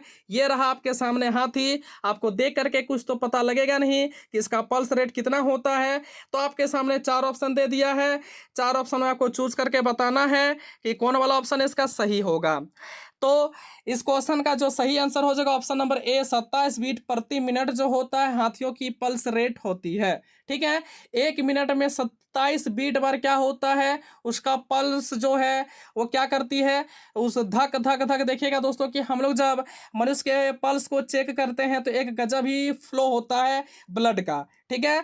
तो उसी प्रकार का हाथियों का भी होता है, ठीक है। मैं आप लोगों से यहाँ से क्वेश्चन पूछना चाहूँगा कि मनुष्यों की पल्स रेट कितनी होती है। मैं आप उम्मीद करता हूँ कि इस क्वेश्चन का आंसर आप लोग कमेंट बॉक्स में जरूर दीजिएगा। अगला प्रश्न देखिए क्वेश्चन नंबर 8। तो खीरा का लता किस प्रकार के लता का उदाहरण है। ये भी क्वेश्चन बहुत ही अच्छा है। आप लोग यहाँ पे फिगर में देख सकते हैं ये खीरा का जो है लता है, ठीक है। तो यहाँ पे ऑप्शन में दिया है क्या विरफी लता होगी या फिर मूसला जड़ लता होगी या फिर आरोही लता होगी या फिर विसर्पी लता होगी। आपको चूज करके बताना है दोस्तों। तो फटाक से बताइए तो इस क्वेश्चन का आंसर क्या हो जाएगा। तो इस क्वेश्चन का आंसर हो जाएगा लास्ट वाला ऑप्शन, विसर्पी लता, ठीक है। खीरा का जो लता होता है वो विसर्पी लता का एक उदाहरण है, उसमें विसर्पी लता पाया जाता है, ठीक है। तो दोस्तों हम लोग क्वेश्चन नंबर 8 तक डिस्कस कर लिए। यहाँ तक आप लोगों को समझने में किसी प्रकार का कोई दिक्कत, हमें लगता है कि किसी प्रकार का कोई दिक्कत नहीं होना चाहिए। तो चलिए दोस्तों देखिए क्वेश्चन नंबर 9। क्वेश्चन नंबर 9 भी बहुत ही अच्छा क्वेश्चन है कि कौन सी पक्षी अपना घोंसला ऊंची डाल पर बनाती है। ये आपके सीटेट के एग्जाम में पूछा हुआ क्वेश्चन है। तो मैं आप लोगों से आग्रह करूंगा ये क्वेश्चन को रट जाइएगा। आपके सामने ऑप्शन दिया, क्या शकरखोरा बनाती है या फिर कालचीड़ी बनाती है या फिर कोआ बनाती है या फिर तीनों में से ऑप्शन कोई वाला सही नहीं है। तो मैं आपको बताना चाहूंगा कि ये वाला जो सही आंसर हो जाएगा वो हो जाएगा ऑप्शन नंबर सी, यानी इसका सही आंसर क्या हो जाएगा, कौवा जो होती है वह अपना घोंसला ऊंची डाल पर बनाती है, ठीक है। आप लोग यहाँ पे फिगर में भी देख सकते हैं, ठीक है। अगला प्रश्न देखिए क्वेश्चन नंबर 10। तो क्वेश्चन नंबर 10 में पूछा गया क्वेश्चन क्या है कि नीचे दिए गए कौन सा समूह जड़ों का है। आपके सामने 4 ऑप्शन दिया है ए, बी, सी और डी। आपको चूज करके बताना है कि कौन वाला ऑप्शन आपका सही होगा। तो इस क्वेश्चन का जो सही आंसर हो जाएगा दोस्तों हो जाएगा गाजर, चुकंदर और मूली, यानी ऑप्शन नंबर ए इसका सही आंसर है, ठीक है। ऑप्शन नंबर ए इसका क्या हो जाएगा, सही आंसर हो जाएगा क्वेश्चन नंबर 10 का, ठीक है। तो दोस्तों हम लोग क्वेश्चन नंबर 10 तक डिस्कस कर लिए। उम्मीद है दोस्तों यहाँ तक आप लोगों को समझने में में किसी प्रकार का कोई दिक्कत नहीं हुआ होगा। तो देखो दोस्तों क्वेश्चन नंबर 11 और बहुत ही ज़बरदस्त क्वेश्चन है और बहुत ही इंपॉर्टेंट क्वेश्चन है। यह क्वेश्चन आपके सीटेट के एग्जाम में पूछा हुआ क्वेश्चन है। तो क्वेश्चन नंबर 11 क्या है दोस्तों, देखिए तमिलनाडु के निकटवर्ती राज्य हैं। आपका क्वेश्चन जो है दोस्तों इसी प्रकार से पूछा हुआ था कब, सीटेट 2022 में। ठीक है, सीटेट 2022 में मैक्सिमम शिफ्ट के एग्जाम में तमिलनाडु के निकटवर्ती राज्य का क्वेश्चन पूछा हुआ था। आपके सामने 4 ऑप्शन है। तो ऑप्शन नंबर ए में दिया है Andhra Pradesh, Orissa, Karnataka. Option number B में दिया है केरल, आंध्र प्रदेश, महाराष्ट्र। और ऑप्शन नंबर सी में दिया है आंध्र प्रदेश, केरल और कर्नाटक। और ऑप्शन नंबर डी में दिया है कि तीनों में से कोई नहीं होगा। ठीक है, तो आपको यहाँ से चूज करके बताना है कि कौन वाला ऑप्शन आपका सही हो जाएगा। तो इसका सही ऑप्शन है दोस्तों ऑप्शन नंबर सी, आंध्र प्रदेश, केरल और कर्नाटक जो है तमिलनाडु के निकटवर्ती राज्य हैं। ठीक है, उसका सामने वाला राज्य है। ठीक, अगला प्रश्न देखो क्वेश्चन नंबर 12। तो क्वेश्चन नंबर 12 इतना इंपॉर्टेंट है कि मत पूछिए, ये भी आपके सीटेट 2022 में क्वेश्चन पूछा हुआ है। तो क्वेश्चन पूछा है कि कुडुख जो है कहाँ के लोगों की भाषा है। तो आपको पता होना चाहिए कुडुख जो है वो झारखंड की भाषा है। ठीक है, झारखंड में एक जनजाति रहती है, उसकी भाषा है कुडुख। ठीक है, तो क्वेश्चन नंबर 12 का सही आंसर क्या हो जाएगा, ऑप्शन नंबर बी, झारखंड इसका सही आंसर हो जाएगा। और ये जो है झारखंड का ही नदी है, झारखंड का ही झरना है। ठीक है, अगला प्रश्न देखिए क्वेश्चन नंबर 13। तो क्वेश्चन नंबर 13 जो है इतना इंपॉर्टेंट है दोस्तों कि मत ही पूछिए, क्योंकि ये क्वेश्चन आपके सीटेट के एग्जाम में देखा गया है और ये क्वेश्चन हर बार रिपीट करता है। क्योंकि आपको पता होना चाहिए कि सीटेट का एग्जाम एक ऐसा एग्जाम होता है जहां पे मैक्सिमम क्वेश्चन क्या करते हैं ना, रिपीट करते हैं। ठीक है, तो क्वेश्चन में पूछा गया कि लाल चींटी की चटनी किस राज्य में मशहूर है। क्या राजस्थान में, क्या छत्तीसगढ़ में, क्या झारखंड में या फिर मध्य प्रदेश में। लाल चींटी जो होती है आप लोग यहाँ पे पिक्चर के माध्यम से भी समझ सकते हैं। लाल चींटी जो होती है दोस्तों देखिएगा कि पत्ती में पाई जाती है। सबसे पहले उसको निकाला जाता है, उसके बाद दोस्तों उसकी चटनी बनाई जाती है और ये मॉडिफाइंग का लास्ट स्टेज हुआ दोस्तों। अब इसको खाया जाता है, लेकिन कहाँ खाया जाता है, तो दोस्तों छत्तीसगढ़ में खाया जाता है। छत्तीसगढ़ में एक जनजाति रहती है, ठीक है, संथाल जनजाति, वही जनजाति के द्वारा यह लाल चींटी की चटनी जो है खाया जाता है। ठीक है, अगला प्रश्न देखो क्वेश्चन नंबर 14। तो क्वेश्चन नंबर 14 का जो क्वेश्चन है बहुत ही अच्छा क्वेश्चन और बहुत ही ज़्यादा इंपॉर्टेंट क्वेश्चन है। मधुमक्खी के डंक में कौन सा अम्ल पाया जाता है। आपको पता होना चाहिए कि कौन सा अम्ल पाया जाता है। अगर नहीं पता है तो कोई बात नहीं। तो देखिए ऑप्शन में क्या क्या है। ऑप्शन में दिया है क्या इसका आंसर मैलिक एसिड होगा, या फिर एसिटिक अम्ल होगा, या फिर फार्मिक अम्ल होगा, या फिर इनमें से कोई नहीं। अगर बात किया जाए कि चींटी के डंक में, मधुमक्खी के डंक में और बिच्छू के डंक में, तो दोस्तों उसे तीनों के डंक में कौन सा अम्ल पाया जाता है, फॉर्मिक अम्ल। इसका ऑप्शन नंबर सी सही हो जाएगा। ठीक है, आपको पता है दोस्तों कि पिक्चोरियल रिप्रेजेंट के साथ क्वेश्चन को समझना बड़ा ही आसान है और बहुत ही मज़ेदार बन जाता है दोस्तों। ठीक है, मैं आपको और एक बात बताना चाहूँगा कि मैं यहाँ पे जितना भी क्वेश्चन का सिलेक्शन लाता हूँ दोस्तों, या फिर इस वीडियो में लाया हूँ, ये आप लोगों के लिए बहुत ही ज़्यादा महत्वपूर्ण है। ठीक है, सिर्फ आपको इतना ही क्वेश्चन करने की ज़रूरत है। मैं आपको गारंटी देता हूं कि आपके ईवीएस से एक भी क्वेश्चन नहीं छूटेगा। ठीक है, अगला प्रश्न देखो क्वेश्चन नंबर 15। तो क्वेश्चन नंबर 15 में पूछा गया है कि पक्षियों के हृदय में कितने कोष्ठ होते हैं या फिर कितने कक्ष होते हैं। ये देखिए दोस्तों, ये आपका मनुष्य का हृदय है और ये वाला जो हृदय है दोस्तों ये पक्षी का हृदय है। ठीक है, तो पक्षियों के हृदय में पूछा गया है कि कितने कोष्ठक पाए जाते हैं या फिर कितने कक्ष पाए जाते हैं। ऑप्शन में है 6, 5, 4 और 2। आपको बताना है कि कौन वाला ऑप्शन यहाँ से सही होगा। तो दोस्तों सी वाला ऑप्शन इसका सही है। 4 कोष्ठक पाए जाते हैं किसमें, पक्षियों के हृदय में। ठीक है, तो दोस्तों हम लोग 15 नंबर क्वेश्चन तक डिस्कस कर लिए। उम्मीद है दोस्तों कि यहाँ तक आप लोगों को समझने में किसी प्रकार का कोई दिक्कत नहीं हुआ होगा। तो चलिए दोस्तों देखिए अगला प्रश्न क्वेश्चन नंबर 16 और बहुत ही अच्छा क्वेश्चन है दोस्तों। ठीक है, और ये भी क्वेश्चन आपके सीटेट के एग्जाम में पूछा हुआ है ना। क्वेश्चन क्या है कि जम्मू कश्मीर में चाय को क्या कहा जाता है। आपके सामने ऑप्शन है क्या चाय कहा जाता है, क्या कहवा कहा जाता है, कॉफ़ी कहा जाता है, या फिर इनमें से कोई नहीं। तो दोस्तों इस क्वेश्चन का जो सही आंसर हो जाएगा वो हो जाएगा ऑप्शन नंबर बी यानी कहुआ। ठीक है, जम्मू कश्मीर में चाय को क्या कहा जाता है? कौवा कहा जाता है। ये जरा देख सकते हैं दोस्तों कि जम्मू कश्मीर में यहाँ पे एक कप में जो है चाय को परोसा गया है, उसके साथ यहाँ पे पराठा भी है। ठीक है, मैं आपको फिर से बताना चाहूँगा कि पिक्चोरियल रिप्रेजेंट के साथ क्वेश्चन को समझना बड़ा ही अच्छा लगता है और बहुत ही आसान बना देती है दोस्तों। ठीक है, इस प्रकार का कंटेंट आपको नहीं मिलेगा। ठीक है, कंटेंट बहुत ही जोरदार है। तो मैं आप लोगों से आग्रह करता हूं दोस्तों कि हमारे चैनल पर ज़्यादा से ज़्यादा स्टूडेंट जुड़ जाएं। ठीक है, यदि आपको शिक्षक बनना है तो दोस्तों सीटेट वाला चैनल पर आप लोग विजिट करें, इस चैनल्स के साथ आप लोग जुड़ जाइए। ठीक है, अगला प्रश्न देखो, क्वेश्चन नंबर 17। तो क्वेश्चन नंबर 17, शहद मधुमक्खी का पालन करना क्या कहलाता है? क्या एपी कल्चर कहलाता है, या फिर एक्वा कल्चर कहलाता है, या फिर सेरी कल्चर कहलाता है, या फिर पीसी कल्चर कहलाता है? आप देख रहे हैं ये जो जनाब है दोस्तों, ये जनाब क्या कर रहे हैं? नहीं, ये जनाब फिगर में क्या कर रहे हैं दोस्तों, जरा ध्यान दीजिएगा। ये जनाब कर रहे हैं कि अपने हाथ में दोस्तों एक पैकेट लेकर के मधुमक्खी का जो है, मधुमक्खी का छत्ता लिए है। ठीक है, अपने हाथ में क्या लिए है दोस्तों? मधुमक्खी का छत्ता लिए है। तो फिगर के माध्यम से तो ये तो स्पष्ट हो गया कि मधुमक्खी से ही हमको शहद मिलता है। ठीक है, और क्वेश्चन में भी आपको यही पूछा गया है कि शहद मधुमक्खी का पालन करना यानी शहद उत्पादन करना यह क्या कहलाता है? आपके सामने 4 ऑप्शन रखा हुआ है। क्या एपी कल्चर कहलाता है, या फिर एक्वा कल्चर कहलाता है, सेरी कल्चर कहलाता है, पीसी कल्चर कहलाता है? तो मैं आपको बताना चाहूंगा इस क्वेश्चन का सही आंसर, इस क्वेश्चन का सही आंसर हो जाएगा ऑप्शन नंबर ए, एपी कल्चर। ठीक है, एपी कल्चर जो होती है दोस्तों शहद उत्पादन से संबंधित है। ठीक है, इसीलिए क्वेश्चन नंबर 17 का सही आंसर क्या हो जाएगा? ऑप्शन नंबर ए, एपी कल्चर। ठीक, अगला प्रश्न देखिए, क्वेश्चन नंबर 18। तो क्वेश्चन नंबर 18 में जो क्वेश्चन है दोस्तों, ये क्वेश्चन बहुत ही अच्छा है कि बिहार राज्य में लीची के उत्पादन में कौन सा जिला सबसे आगे है? ठीक है, तो आपको पता होना चाहिए दोस्तों कि बिहार राज्य में जो है लीची का उत्पादन सबसे ज़्यादा कहाँ होता है। ये रहा दोस्तों वो शहर, और ये रहा आपका लीची। तो बताइए दोस्तों ये कौन सा शहर है आपका? आपको देख करके ही पता हो लग जाना चाहिए कि कौन सा शहर है। तो ये कौन सा शहर है दोस्तों? ना मुजफ्फरपुर। ठीक है, मुजफ्फरपुर में जो है दोस्तों एक ऐसा स्थान है जहाँ पर लीची की खेती सबसे अधिक होती है। और ये मुजफ्फरपुर कहाँ है? ना बिहार में स्थित है। कहाँ पर? ना बिहार में स्थित है दोस्तों। ठीक है, अगला प्रश्न देखिए, क्वेश्चन नंबर 19। क्वेश्चन नंबर 19 में पूछा गया कि कौन सा पक्षी मरे हुए जानवर को खाकर पर्यावरण को साफ रखता है या फिर स्वच्छ रखता है? आप लोग फिगर में देख सकते हैं, फिगर के माध्यम से ही आप लोगों को समझ में आ गया होगा कि इस क्वेश्चन का सही आंसर क्या होगा। तो देखिए, आपके सामने ऑप्शन दिया है चील, गिद्ध, कौवा और मैना। तो इस क्वेश्चन का सही आंसर जाएगा दोस्तों ऑप्शन नंबर बी के साथ, यानी गिद्ध इसका सही आंसर, सॉरी ऑप्शन नंबर ए के साथ जाएगा, यानी चील इसका सही आंसर हो जाएगा। ठीक है ना, इसका आंसर क्या हो जाएगा दोस्तों? ना चील इसका सही आंसर हो जाएगा। ठीक, अगला प्रश्न देखो, क्वेश्चन नंबर 20। क्वेश्चन नंबर 20 में क्या है कि पौधे के विभिन्न भागों के शिक्षण हेतु क्या आवश्यक है?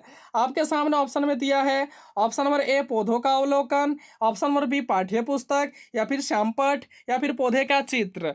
तो दोस्तों इस क्वेश्चन का सही आंसर क्या हो जाएगा? आपको पौधे के विभिन्न भागों का शिक्षण करना है, तो इसके लिए आपको ज़रूरी है कि पौधे का ऑब्जर्वेशन किया जाए। ठीक है, यहाँ पे जैसे कि फिगर में भी आप लोग देख पा रहे हैं, आपको क्या करना होगा? पौधे का आपको ऑब्जर्वेशन करना होगा। ठीक है, तो दोस्तों इस क्वेश्चन का सही आंसर क्या हो जाएगा? ऑप्शन नंबर ए इसका सही हो जाएगा। अगला प्रश्न देखो दोस्तों, क्वेश्चन नंबर 21 और इस वीडियो का लास्ट क्वेश्चन। क्वेश्चन नंबर 21 में पूछा गया कि कौन सा विटामिन पानी में घुलनशील होता है? ऑप्शन में दिया हुआ क्या विटामिन ई होगी, विटामिन के होगा, विटामिन बी होगा, विटामिन ए होगा। तो यहाँ पे देखिए दोस्तों, जितना भी विटामिन जो है वाटर सोलुबल है यहाँ पे लिखा हुआ है।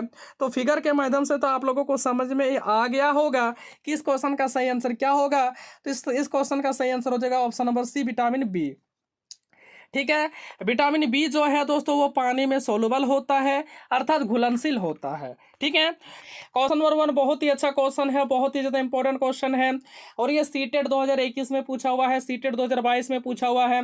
और आप लोगों को पता है 2021 में ऑनलाइन एग्जाम हुआ था, 2022 में भी ऑनलाइन एग्जाम हुआ था, लेकिन 2020 की बात कर लेते हैं, 2019 की बात कर लेते हैं तो ऑफलाइन एग्जाम हुआ था। और इन साल जो दोस्तों आप लोगों का डेट जारी कर दिया गया है सीबीएसई के द्वारा, वो है 20 अगस्त। और 20 अगस्त को जो भी एग्जाम एग्जाम होने वाली है दोस्तों वो भी होगा ऑफलाइन।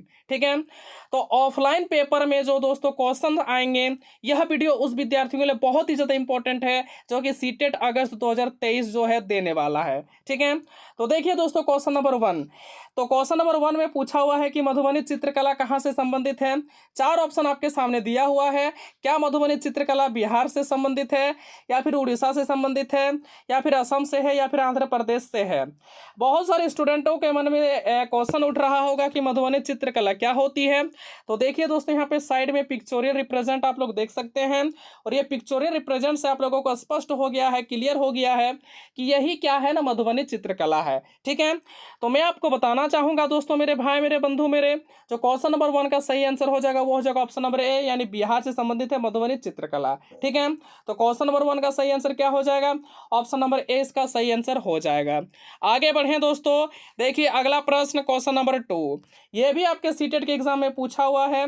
मैं यहाँ पे जितना भी क्वेश्चन का डिस्कस करने वाला हूँ दोस्तों, सारे के सारे पिक्चोरियल रिप्रेजेंट के साथ, और एक मतलब आप लोगों का एडवांटेज ये रहेगा दोस्तों कि सारे के सारे क्वेश्चन पूछे हुए हैं, और आप लोगों को पता चल जाएगा कि किस प्रकार का सीटेट के एग्जाम में क्वेश्चन पूछे जाते हैं। ठीक है, ये आप लोगों के लिए बहुत ही बड़ी एडवांटेज है दोस्तों। तो देखिए क्वेश्चन नंबर 2 कि ऐसा कौन सा जानवर है जिसके 2 दांत बड़े बड़े होते हैं और वो चीजों को कुदरती है। ठीक है, आपके सामने ऑप्शन है खरगोश, भालू, गिलहरी और हिरन। आपको चूज करके बताना है कि कौन वाला ऑप्शन आपका सही होगा। तो साइड में आप लोग पिक्चोरियल रिप्रेजेंट को देख के आप लोग समझ ही होंगे कि इस क्वेश्चन का आंसर क्या होगा। तो क्वेश्चन नंबर 2 का सही आंसर हो जाएगा ऑप्शन नंबर सी, यानी गिलहरी। ठीक है, कि गिलहरी एक ऐसा जानवर होता है जिसका 2 दांत होता है बड़ा बड़ा, जो आगे की तरफ होती है, वह चीज़ों को कुदरने में उसकी मदद करती है। ठीक है, तो फिलहाल क्वेश्चन नंबर 2 का सही आंसर क्या हो गया, ऑप्शन नंबर सी हो गया, गिलहरी। ठीक है, आगे बढ़े दोस्तों, देखिए क्वेश्चन नंबर क्वेश्चन नंबर 3। और क्वेश्चन नंबर 3 इतना इंपॉर्टेंट है, इतना इंपॉर्टेंट है, इतना इंपॉर्टेंट है कि मत पूछिए दोस्तों, क्योंकि हर एक सीटेट के एग्जाम में पूछा जाता है ना। क्वेश्चन में पूछा गया कि किसान का मित्र कौन है, क्या सांप है, केचुआ है, मेंढक है, या फिर यह तीनों ऑप्शन में से कोई वाला ऑप्शन नहीं होगा, इसीलिए इसको बोलते हैं इनमें से कोई नहीं। ठीक है, साइड में इसका पिक्चर लगा हुआ है दोस्तों, इसका इमेज लगा हुआ है। आप लोग इमेज से ही आप लोग इसका आंसर पता कर सकते हैं कि किसान का मित्र कौन होता है ना, केंचुआ होता है। ऑप्शन नंबर बी इसका सही आंसर हो जाएगा। ठीक है, केंचुआ। अगला प्रश्न देखो क्वेश्चन नंबर 4। तो क्वेश्चन नंबर 4 जो है दोस्तों कि माउंट एवरेस्ट कहाँ पर स्थित है। माउंट एवरेस्ट से भी आप लोगों का संबंधित क्वेश्चन बहुत सारे पूछे जाते हैं। आपके सीटेट के एग्जाम में माउंट एवरेस्ट से क्वेश्चन रहेंगे ही रहेंगे। ठीक है, मैं आपको एकदम गारंटी देता हूँ और लिखित देता हूँ कि माउंट एवरेस्ट से आपका क्वेश्चन कहीं नहीं जाएगा। माउंट एवरेस्ट से संबंधित आपका क्वेश्चन पूछेगा ही पूछेगा। तो देखिए दोस्तों क्या ऑप्शन में क्या है, क्या नेपाल में स्थित है, या फिर बांग्लादेश में है, या फिर श्रीलंका में है, या फिर जापान में है। मैं यहाँ पे उस सिटी का जो है दोस्तों, उस कंट्री का यहाँ पे फोटो लगा दिया हूँ। तो फोटो से भी, इमेज से भी आप लोग डिटेक्ट कर सकते हैं कि माउंट एवरेस्ट कहाँ पर स्थित है। ठीक है, तो मैं फिलहाल बता देना चाहूँगा दोस्तों कि माउंट एवरेस्ट कहाँ पर है ना, नेपाल में स्थित है, जिसकी राजधानी कहाँ है ना, काठमांडू है। ठीक है, और आपके सीटेट के एग्जाम में मैक्सिमम क्वेश्चन ये पूछे जाता है दोस्तों कि माउंट एवरेस्ट की ऊंचाई कितनी होती है, माउंट एवरेस्ट पर जो है चढ़ने वाली सॉरी दोस्तों कि माउंट एवरेस्ट पर चढ़ने वाली प्रथम महिला कौन थी, यह भी क्वेश्चन पूछा गया था। ठीक है, तो मैं आपको बताना चाहूँगा कि माउंट एवरेस्ट की जो ऊंचाई है वो है दोस्तों 8,848 मीटर। ये सबसे पहले माना जाता था, लेकिन अभी के सर्वे के अनुसार जो है दोस्तों माउंट एवरेस्ट की ऊंचाई वो है दोस्तों 8,849 मीटर। कितना, 8,849 मीटर। ठीक है, अभी के सर्वे के अकॉर्डिंग। ठीक, लेकिन उस बार जो क्वेश्चन पूछा गया था सीटेट में, आपके ऑप्शन में दिया था दोस्तों 8,848 मीटर, जो कि सभी स्टूडेंट टिक करके आया था और वही आंसर को सही माना गया था। ठीक है, लेकिन अभी आप लोगों को क्या टिक करना होगा ना, 8,849 मीटर। ठीक है, आगे बढ़े दोस्तों। तो दोस्तों हम लोग क्वेश्चन नंबर 4 तक डिस्कस कर लें। यहाँ तक समझने में आप लोगों को किसी प्रकार का कोई दिक्कत, हमें लगता है कि किसी प्रकार का कोई दिक्कत नहीं होना चाहिए। तो देखिए दोस्तों अगला प्रश्न क्वेश्चन नंबर 5। क्वेश्चन नंबर 5 भी बहुत ही अच्छा क्वेश्चन है। आप लोगों को पता ही है कि आपके सीटेट के पेपर में कल्पना चावला से भी संबंधित क्वेश्चन पूछे जाते हैं। ये भी क्वेश्चन पूछा हुआ है। क्वेश्चन पूछा कि कल्पना चावला की मृत्यु कब हुई थी। ये भी आपके सीटेट के एग्जाम में क्वेश्चन पूछे हुए हैं। और इन साल भी जो है दोस्तों आप लोगों का ऑफलाइन पेपर होने वाला है, उसके लिए भी यह क्वेश्चन बहुत ही ज़्यादा इंपॉर्टेंट है। ठीक है, क्योंकि सीटेट का एकमात्र ऐसा एग्जाम होता है दोस्तों जिसमें बहुत सारे क्वेश्चन रिपीट किए जाते हैं। और क्वेश्चन नंबर 5 का जो ऑप्शन है दोस्तों वो है 2000, 2001, 2002, 2003। आपको यहाँ से चूज करके बताना है कि कौन वाला ऑप्शन आपका सही होगा। तो नंबर 5 का जो सही आंसर होगा दोस्तों, मेरे भाई मेरे बंधु मेरे, वो हो जाएगा ऑप्शन नंबर डी 2003। क्या हो जाएगा दोस्तों? 2003 इसका हो जाएगा सही आंसर। ठीक है, यानी कल्पना चावला का जो मृत्यु हुआ था वो हुआ था 2003 में। अगला प्रश्न देखिए दोस्तों मेरे भाई मेरे बंधु मेरे, क्वेश्चन नंबर 6। क्वेश्चन नंबर 6 इतना इंपॉर्टेंट है और बहुत ही ज़्यादा महत्वपूर्ण है दोस्तों, क्योंकि ये सीटेट के एग्जाम में पूछा हुआ है और इस बार भी पूछने के चांसेस बहुत ही ज़्यादा हैं। तो देखिए दोस्तों, क्वेश्चन में पूछा गया है कि चित्रकाठी पेंटिंग कहाँ की मशहूर पेंटिंग है। आप लोगों के मन में क्वेश्चन उठ रहा होगा कि सर चित्रकाठी पेंटिंग किस प्रकार की होती है। तो मैंने यहाँ पे साइड में इसका पिक्चर लगाया हुआ है दोस्तों, इसका इमेज लगाया हुआ है। आप लोग इससे मतलब पता कर सकते हैं कि चित्रकाठी पेंटिंग जो होती है किस प्रकार का होता है। ठीक है, और ऑप्शन जो है दोस्तों वो है फर्स्ट ऑप्शन में मिजोरम, सेकंड में है बिहार, थर्ड में है महाराष्ट्र और फोर्थ में है दोस्तों, अगर प्रदेश नहीं होगा यहाँ पे उत्तर प्रदेश होगा। ठीक है, मैं आप लोगों से माफ़ी मांगना चाहूँगा क्योंकि यहाँ पे प्रिंटिंग में मिस्टेक हो गया थोड़ा सा। ठीक है, तो दोस्तों मेरे भाई मेरे बंधु मेरे, इस क्वेश्चन का सही आंसर हो जाएगा ऑप्शन नंबर सी महाराष्ट्र। ठीक है, महाराष्ट्र की जो मशहूर पेंटिंग है उस पेंटिंग का नाम है चित्रकाठी पेंटिंग। ठीक है, अगला प्रश्न देखें, क्वेश्चन नंबर 7। देखिए दोस्तों क्वेश्चन नंबर 7 कि एक बच्चा अपनी माँ के साथ, ठीक है, भाई के साथ, ओके, और दादा के साथ रहता है तो वो कौन सी फैमिली से बिलोंग करता है। ऑप्शन में दिया है क्या संयुक्त परिवार, क्या एकल परिवार, या फिर संयुक्त परिवार एकल परिवार दोनों, या फिर इनमें से कोई नहीं।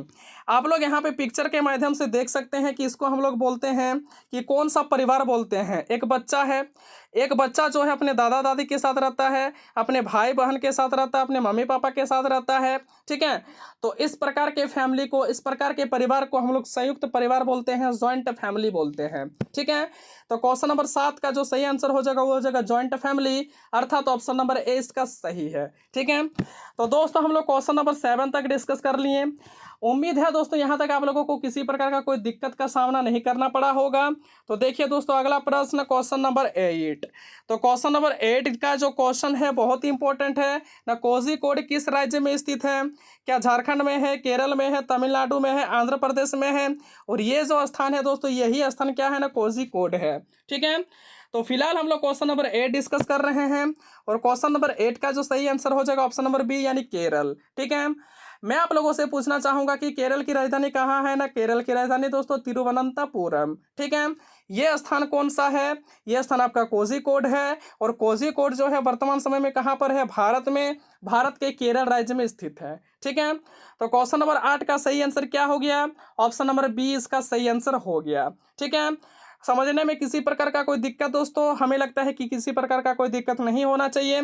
तो देखो दोस्तों अगला प्रश्न क्वेश्चन नंबर 9। क्वेश्चन नंबर 9 से देखिए दोस्तों क्या क्वेश्चन पूछा गया कि रेल टिकट में किस चीज़ का विवरण नहीं मिलता है। आपको पता होना चाहिए कि आपके सीटेट के एग्जाम में रेलवे टिकट से भी क्वेश्चन पूछे जाते हैं। ठीक है, तो option number A B C D दिया हुआ है, आपको चूज करके बताना है कि कौन वाला ऑप्शन आपका सही है, कौन वाला ऑप्शन आपका गलत है। ठीक है, तो मैं आपको कहना चाहूँगा दोस्तों कि यहाँ पे ट्रेन का नाम एवं नंबर ये तो रहता ही है। उसके बाद दोस्तों यात्रियों का लिंग एवं आयु ये भी तो रहता है। वयस्कों और बच्चों की संख्या यानी कितना आदमी ट्रेवल कर रही है वो भी होता है। लेकिन क्या नहीं होता है दोस्तों? उस व्यक्ति का नाम जो यात्रा कर रहे होते हैं उसका नाम नहीं होता है। यानी ऑप्शन नंबर सी इस क्वेश्चन का सही आंसर है। ठीक है, इस क्वेश्चन का सही आंसर क्या है? Option number C. तो क्वेश्चन नंबर 9 का सही आंसर हो गया ऑप्शन नंबर सी। तो देखो दोस्तों अगला प्रश्न क्वेश्चन नंबर 10। क्वेश्चन नंबर 10 भी बहुत ही महत्वपूर्ण क्वेश्चन है। ये क्वेश्चन जो है आपके सीटेट के एग्जाम में पूछा हुआ क्वेश्चन है। यदि यकीन नहीं है तो दो होता है दोस्तों, तो आप लोग रिसर्च करके देख सकते हैं कि ये क्वेश्चन पूछा हुआ है या फिर नहीं है। तो क्वेश्चन में पूछा है कि तो मैं आप लोगों से आग्रह करूंगा दोस्तों कुछ भी नहीं कीजिएगा, लेकिन ये क्वेश्चन को रट जाइएगा। तो देखिए क्वेश्चन नंबर 10 क्या है। तो क्वेश्चन नंबर 10 में पूछा गया कि बोरा चावल कहाँ के लोगों द्वारा खाया जाता है।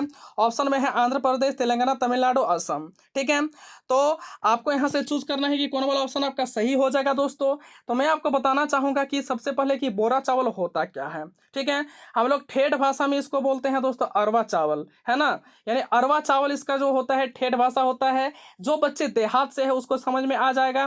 ठीक है, तो बोरा चावल जो है दोस्तों वह आंध्र प्रदेश सॉरी वह असम के लोगों द्वारा खाया जाता है। ठीक है, तो क्वेश्चन नंबर 10 का सही आंसर क्या हो जाएगा, ऑप्शन नंबर डी। ठीक है, कि बोरा चावल जो होता है असम के लोगों द्वारा खाया जाता है। ठीक है, तो क्वेश्चन नंबर 10 क्लियर है दोस्तों। आगे बढ़ें, देखिए क्वेश्चन नंबर 11। क्वेश्चन नंबर 11 भी बहुत ही अच्छा क्वेश्चन है, बहुत ही ज्यादा इंपॉर्टेंट क्वेश्चन है, और ये क्वेश्चन पूछा हुआ क्वेश्चन है। तो क्वेश्चन में पूछा कि अरब सागर के किनारे स्थित राज्य हैं। आपके सामने ऑप्शन ए में दिया है Karnataka, Gujarat, Kerala. Option number B में दिया है Kerala, Tamil Nadu, Telangana. Option number C में दिया है आंध्र प्रदेश, कर्नाटक, गुजरात, और ऑप्शन नंबर डी में दिया है इनमें से कोई नहीं। आपको यहाँ से चूज करके बताना है कि कौन वाला ऑप्शन आपका सही है। तो दोस्तों इसका जो सही आंसर हो जाएगा ऑप्शन नंबर ए, कर्नाटक, गुजरात और केरल। ठीक है, यहाँ पे केरल तो है लेकिन तमिलनाडु, तेलंगाना नहीं है, आंध्र प्रदेश भी नहीं है, कर्नाटक है, गुजरात भी है। यहाँ पे एक राज्य जो है दोस्तों वो अरब सागर से संबंधित नहीं है। ठीक है, और ये वाला ऑप्शन तो होगा ही नहीं। मैं आपको एक बात बताना चाहूंगा कि शायद ही किसी क्वेश्चन का ऑप्शन नंबर डी आपका सही होता है। ठीक है, ऑप्शन नंबर डी आपका किसी भी क्वेश्चन में सही होने का चांसेस जो होता है दोस्तों वो 0.9% होता है। ठीक है, संभावना बहुत कम होती है। तो मैं आप लोगों से आग्रह करूंगा कि सब कुछ कीजिएगा, लेकिन सीटेट की एग्जाम में आप लोग लास्ट वाला ऑप्शन यानी इनमें से कोई वाला ऑप्शन बहुत ही कम चूज कीजिएगा। ठीक है, तो फिलहाल क्वेश्चन नंबर 11 का सही आंसर क्या हो गया, ऑप्शन नंबर ए इसका सही आंसर हो गया। अगला प्रश्न देखिए क्वेश्चन नंबर 12। तो मूल्यांकन का उद्देश्य क्या है, यह भी क्वेश्चन आपके सीटेट के एग्जाम में पूछा हुआ है। ऑप्शन में है बुद्धि परीक्षण, ऑप्शन नंबर बी में है शिक्षण अधिगम का अवलोकन, या फिर शिक्षण अधिगम में सुधार, लास्ट वाला ऑप्शन है इनमें से कोई नहीं। आपको चूज करके बताना है कि कौन वाला ऑप्शन आपका सही है। तो दोस्तों, मेरे भाई, मेरे बंधु, मेरे मूल्यांकन का उद्देश्य होता है शिक्षण अधिगम में सुधार करना। ठीक है, ऑप्शन नंबर सी इसका सही आंसर हो जाएगा। अगला प्रश्न देखिए दोस्तों क्वेश्चन नंबर 13। क्वेश्चन नंबर 13 भी बहुत ही इंपॉर्टेंट क्वेश्चन है और बहुत ही ज्यादा मस्त क्वेश्चन है। ठीक है, और आपके सीटेट के एग्जाम में पूछा हुआ क्वेश्चन है। तो क्वेश्चन में पूछा गया कि बुद्धि का तरल सिद्धांत किसने दिया है, क्या स्किनर ने दिया है, या फिर केटल ने दिया है, थॉर्नडाइक ने दिया है, या फिर पावलोव ने दिया है। तो इस व्यक्ति को देख लीजिए दोस्तों, इस व्यक्ति ने जो है दोस्तों ये केटल ने दिया है। यह व्यक्ति कौन है ना, केटल है। तो बुद्धि का तरल सिद्धांत किसने दिया है, केटल ने दिया है। इसीलिए क्वेश्चन नंबर 13 का सही आंसर क्या हो जाएगा, ऑप्शन नंबर बी हो जाएगा। मैं आप लोगों से पूछना चाहता हूं कि स्किनर ने कौन सा सिद्धांत दिया है, और पावलान ने कौन सा सिद्धांत दिया है, और थॉर्नडाइक ने कौन सा सिद्धांत दिया है। उम्मीद करते हैं कि ये तीनों जो है मनोवैज्ञानिक के जो सिद्धांत दिया है, कौन कौन सा सिद्धांत दिया है, आप लोग इसका आंसर कमेंट बॉक्स में जरूर दीजिएगा। ठीक है, तो फिलहाल क्वेश्चन नंबर 13 का सही आंसर क्या हो जाएगा, ऑप्शन नंबर बी। ठीक है, तो दोस्तों हम लोग क्वेश्चन नंबर 13 तक डिस्कस कर लिए। यहाँ तक आप लोगों को समझने में किसी प्रकार का कोई दिक्कत, हमें लगता है कि किसी प्रकार का कोई दिक्कत नहीं होना चाहिए। देखो दोस्तों अगला प्रश्न क्वेश्चन नंबर 14। तो क्वेश्चन नंबर 14 क्या है कि मनुष्य से 4 गुना तेज कौन देख सकता है या फिर देख पाता है। ये क्वेश्चन भी आपके सीटेट के एग्जाम के पॉइंट ऑफ व्यू से बहुत ही ज़्यादा इंपॉर्टेंट है, और ये क्वेश्चन आपका पूछा हुआ है। आपके ऑप्शन में है गिद्ध, चील, बाज, और लास्ट वाला ऑप्शन है इनमें से सभी। तो यहाँ पे देख सकते हैं दोस्तों, यहाँ पे पिक्चोरियल रिप्रेजेंट से यह तो स्पष्ट हो गया कि इस ऑप्शन का सही आंसर क्या हो जाएगा। ऑप्शन नंबर ए भी करेक्ट होगा, बी भी करेक्ट होगा, सी भी करेक्ट होगा। अर्थात कहने का मतलब क्या हो गया, ऑप्शन नंबर डी इसका सही आंसर हो जाएगा। ठीक है, गिद्ध, चील और बाज ऐसे जो हैं दोस्तों, ऐसे पक्षी हैं जो हमसे 4 गुना तेज देख सकता है। ठीक है, तो क्वेश्चन नंबर 14 स्पष्ट है दोस्तों। अगला प्रश्न देखें क्वेश्चन नंबर 15। देखिए ये क्वेश्चन नंबर 15 जो है दोस्तों, ये 10 करोड़ का प्रोडक्ट है। ये क्वेश्चन बहुत इंपॉर्टेंट है। ये क्वेश्चन आपके हर एक सीटेट के एग्जाम में रिपीट किए जाते हैं। क्वेश्चन पूछा गया कि नारियल के तेल में बने हुए समुद्र की मछली कहाँ के लोग खाना पसंद करते हैं। ऑप्शन में है गोवा, केरल, जम्मू कश्मीर और असम। तो फिलहाल इस क्वेश्चन का सही आंसर क्या हो जाएगा, ऑप्शन नंबर ए, गोवा। ठीक है, आप यहाँ पे देख सकते हैं ये जो प्याला है इसमें नारियल का तेल है और साइड में मछली है। ठीक है, तो नारियल के तेल में समुद्र की मछली जो खाना कहाँ के लोग पसंद करते हैं ना, गोवा के लोग खाना पसंद करते हैं। ठीक है, तो क्वेश्चन नंबर 15 क्लियर है दोस्तों। आगे बढ़ें, देखिए क्वेश्चन नंबर 16। क्वेश्चन नंबर 16 भी बहुत ही इंपॉर्टेंट है। सामाजिकरण का द्वितीयक कारक है, आपके सामने ऑप्शन है विद्यालय, उसके बाद है उसके बाद ऑप्शन में है परिवार, फिर है ए तथा बी दोनों, और लास्ट वाला ऑप्शन है इनमें से कोई नहीं। तो मैं आपको क्या बताया दोस्तों कि लास्ट वाला ऑप्शन को आपको तो चूज करना ही नहीं है, ठीक है, आपको एकदम चूज करना ही नहीं है। तो सामाजिकरण का द्वितीय का कारक क्या होता है दोस्तों, ना विद्यालय होता है। ऑप्शन नंबर ए इसका सही हो जाएगा। और रही बात दोस्तों ऑप्शन नंबर बी का, तो ये सामाजिकरण का पहला कारक होता है, फर्स्ट एजेंसी होता है, ठीक है, फर्स्ट एजेंसी होता है परिवार किसका, ना सामाजिकरण का, ठीक है। तो अभी फिलहाल हम लोग बात कर रहे हैं सामाजिकरण का द्वितीय कारक क्या है, ना विद्यालय को ही कहा जाता है सामाजिकरण का द्वितीय कारक, और पहला कारक कौन है, ना परिवार है, ठीक है। तो क्वेश्चन नंबर 16 क्लियर है दोस्तों। अगला प्रश्न देखिए क्वेश्चन नंबर 17। क्वेश्चन नंबर 17 भी आप लोगों को जो है दोस्तों 10 करोड़ का प्रोडक्ट दे रहे हैं। ये भी क्वेश्चन बहुत ही ज़्यादा इंपॉर्टेंट है। तो क्वेश्चन में पूछा गया कि कटीली झाड़ियों से बनी हुई घर कहाँ पाई जाती है, क्या मनाली में पाई जाती है, लद्दाख में पाई जाती है, असम में या फिर राजस्थान में। तो इस क्वेश्चन का सही आंसर क्या हो जाएगा, ऑप्शन नंबर डी राजस्थान हो जाएगा। और यहाँ पे पिक्चर रिप्रेजेंट से आप लोग देख सकते हैं ये जो घर बनाया गया है ये कटीली झाड़ियों से बनाया गया है, ठीक है। अगला प्रश्न देखिए दोस्तों क्वेश्चन नंबर 18। तो क्वेश्चन नंबर 18 में क्वेश्चन पूछा गया कि लौह तत्व सबसे अधिक पाया जाता है, किस में पाया जाता है। ऑप्शन ए में दिया है गाजर मूली पालक, ये तो होगा ही नहीं। ऑप्शन नंबर बी में दिया है धनिया आम गाजर, ये भी तो होगा ही नहीं। ऑप्शन नंबर सी गुड़ आंवला पालक, यस, ऑप्शन नंबर सी आपका करेक्ट आंसर है। गुड़ आंवला और पालक में क्या होता है, लौह तत्व की मात्रा सबसे अधिक होती है, ठीक है।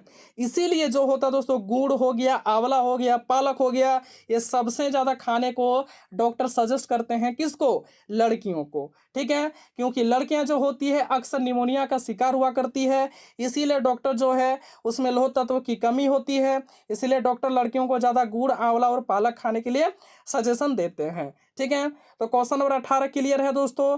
तो दोस्तों हम लोग क्वेश्चन नंबर 18 तक डिस्कस कर लिए। यहाँ तक आप लोगों को समझने में किसी प्रकार का कोई दिक्कत, हमें लगता है कि किसी प्रकार का कोई दिक्कत नहीं होना चाहिए। देखो दोस्तों अगला प्रश्न क्वेश्चन नंबर 19। तो क्वेश्चन नंबर 19 भी आपका बहुत ही ज़्यादा महत्वपूर्ण क्वेश्चन है और ये आपके सीटेट के एग्जाम में पूछा हुआ है। तो क्वेश्चन में पूछा कि कौन सी पक्षी अपनी गर्दन को सर्वाधिक पीछे तक घुमा सकती है। ऑप्शन में है कोयल, उल्लू, कौवा और मैना। आप यहाँ पे पिक्चर को देख करके समझ ही गए होंगे कि इस क्वेश्चन का सही आंसर क्या हो जाएगा। तो इस क्वेश्चन का सही आंसर हो जाएगा उल्लू, ऑप्शन नंबर 20 का करेक्ट आंसर हो जाएगा, ठीक है। अगला प्रश्न देखिए क्वेश्चन नंबर 20। किस राज्य की मुख्य भाषा अंग्रेजी है। तो क्वेश्चन को डिस्कस करने से पहले ही दोस्तों आप लोगों को क्लियर हो गया यहाँ पे पिक्चोरियल रिप्रेजेंट के साथ कि इस क्वेश्चन का आंसर क्या होगा, ठीक है। लेकिन फिर भी डिस्कस कर लेता हूँ कि आपके सामने ऑप्शन है क्या नागालैंड का होगा या फिर असम का होगा या फिर गोवा का होगा या फिर मणिपुर का होगा, ठीक है।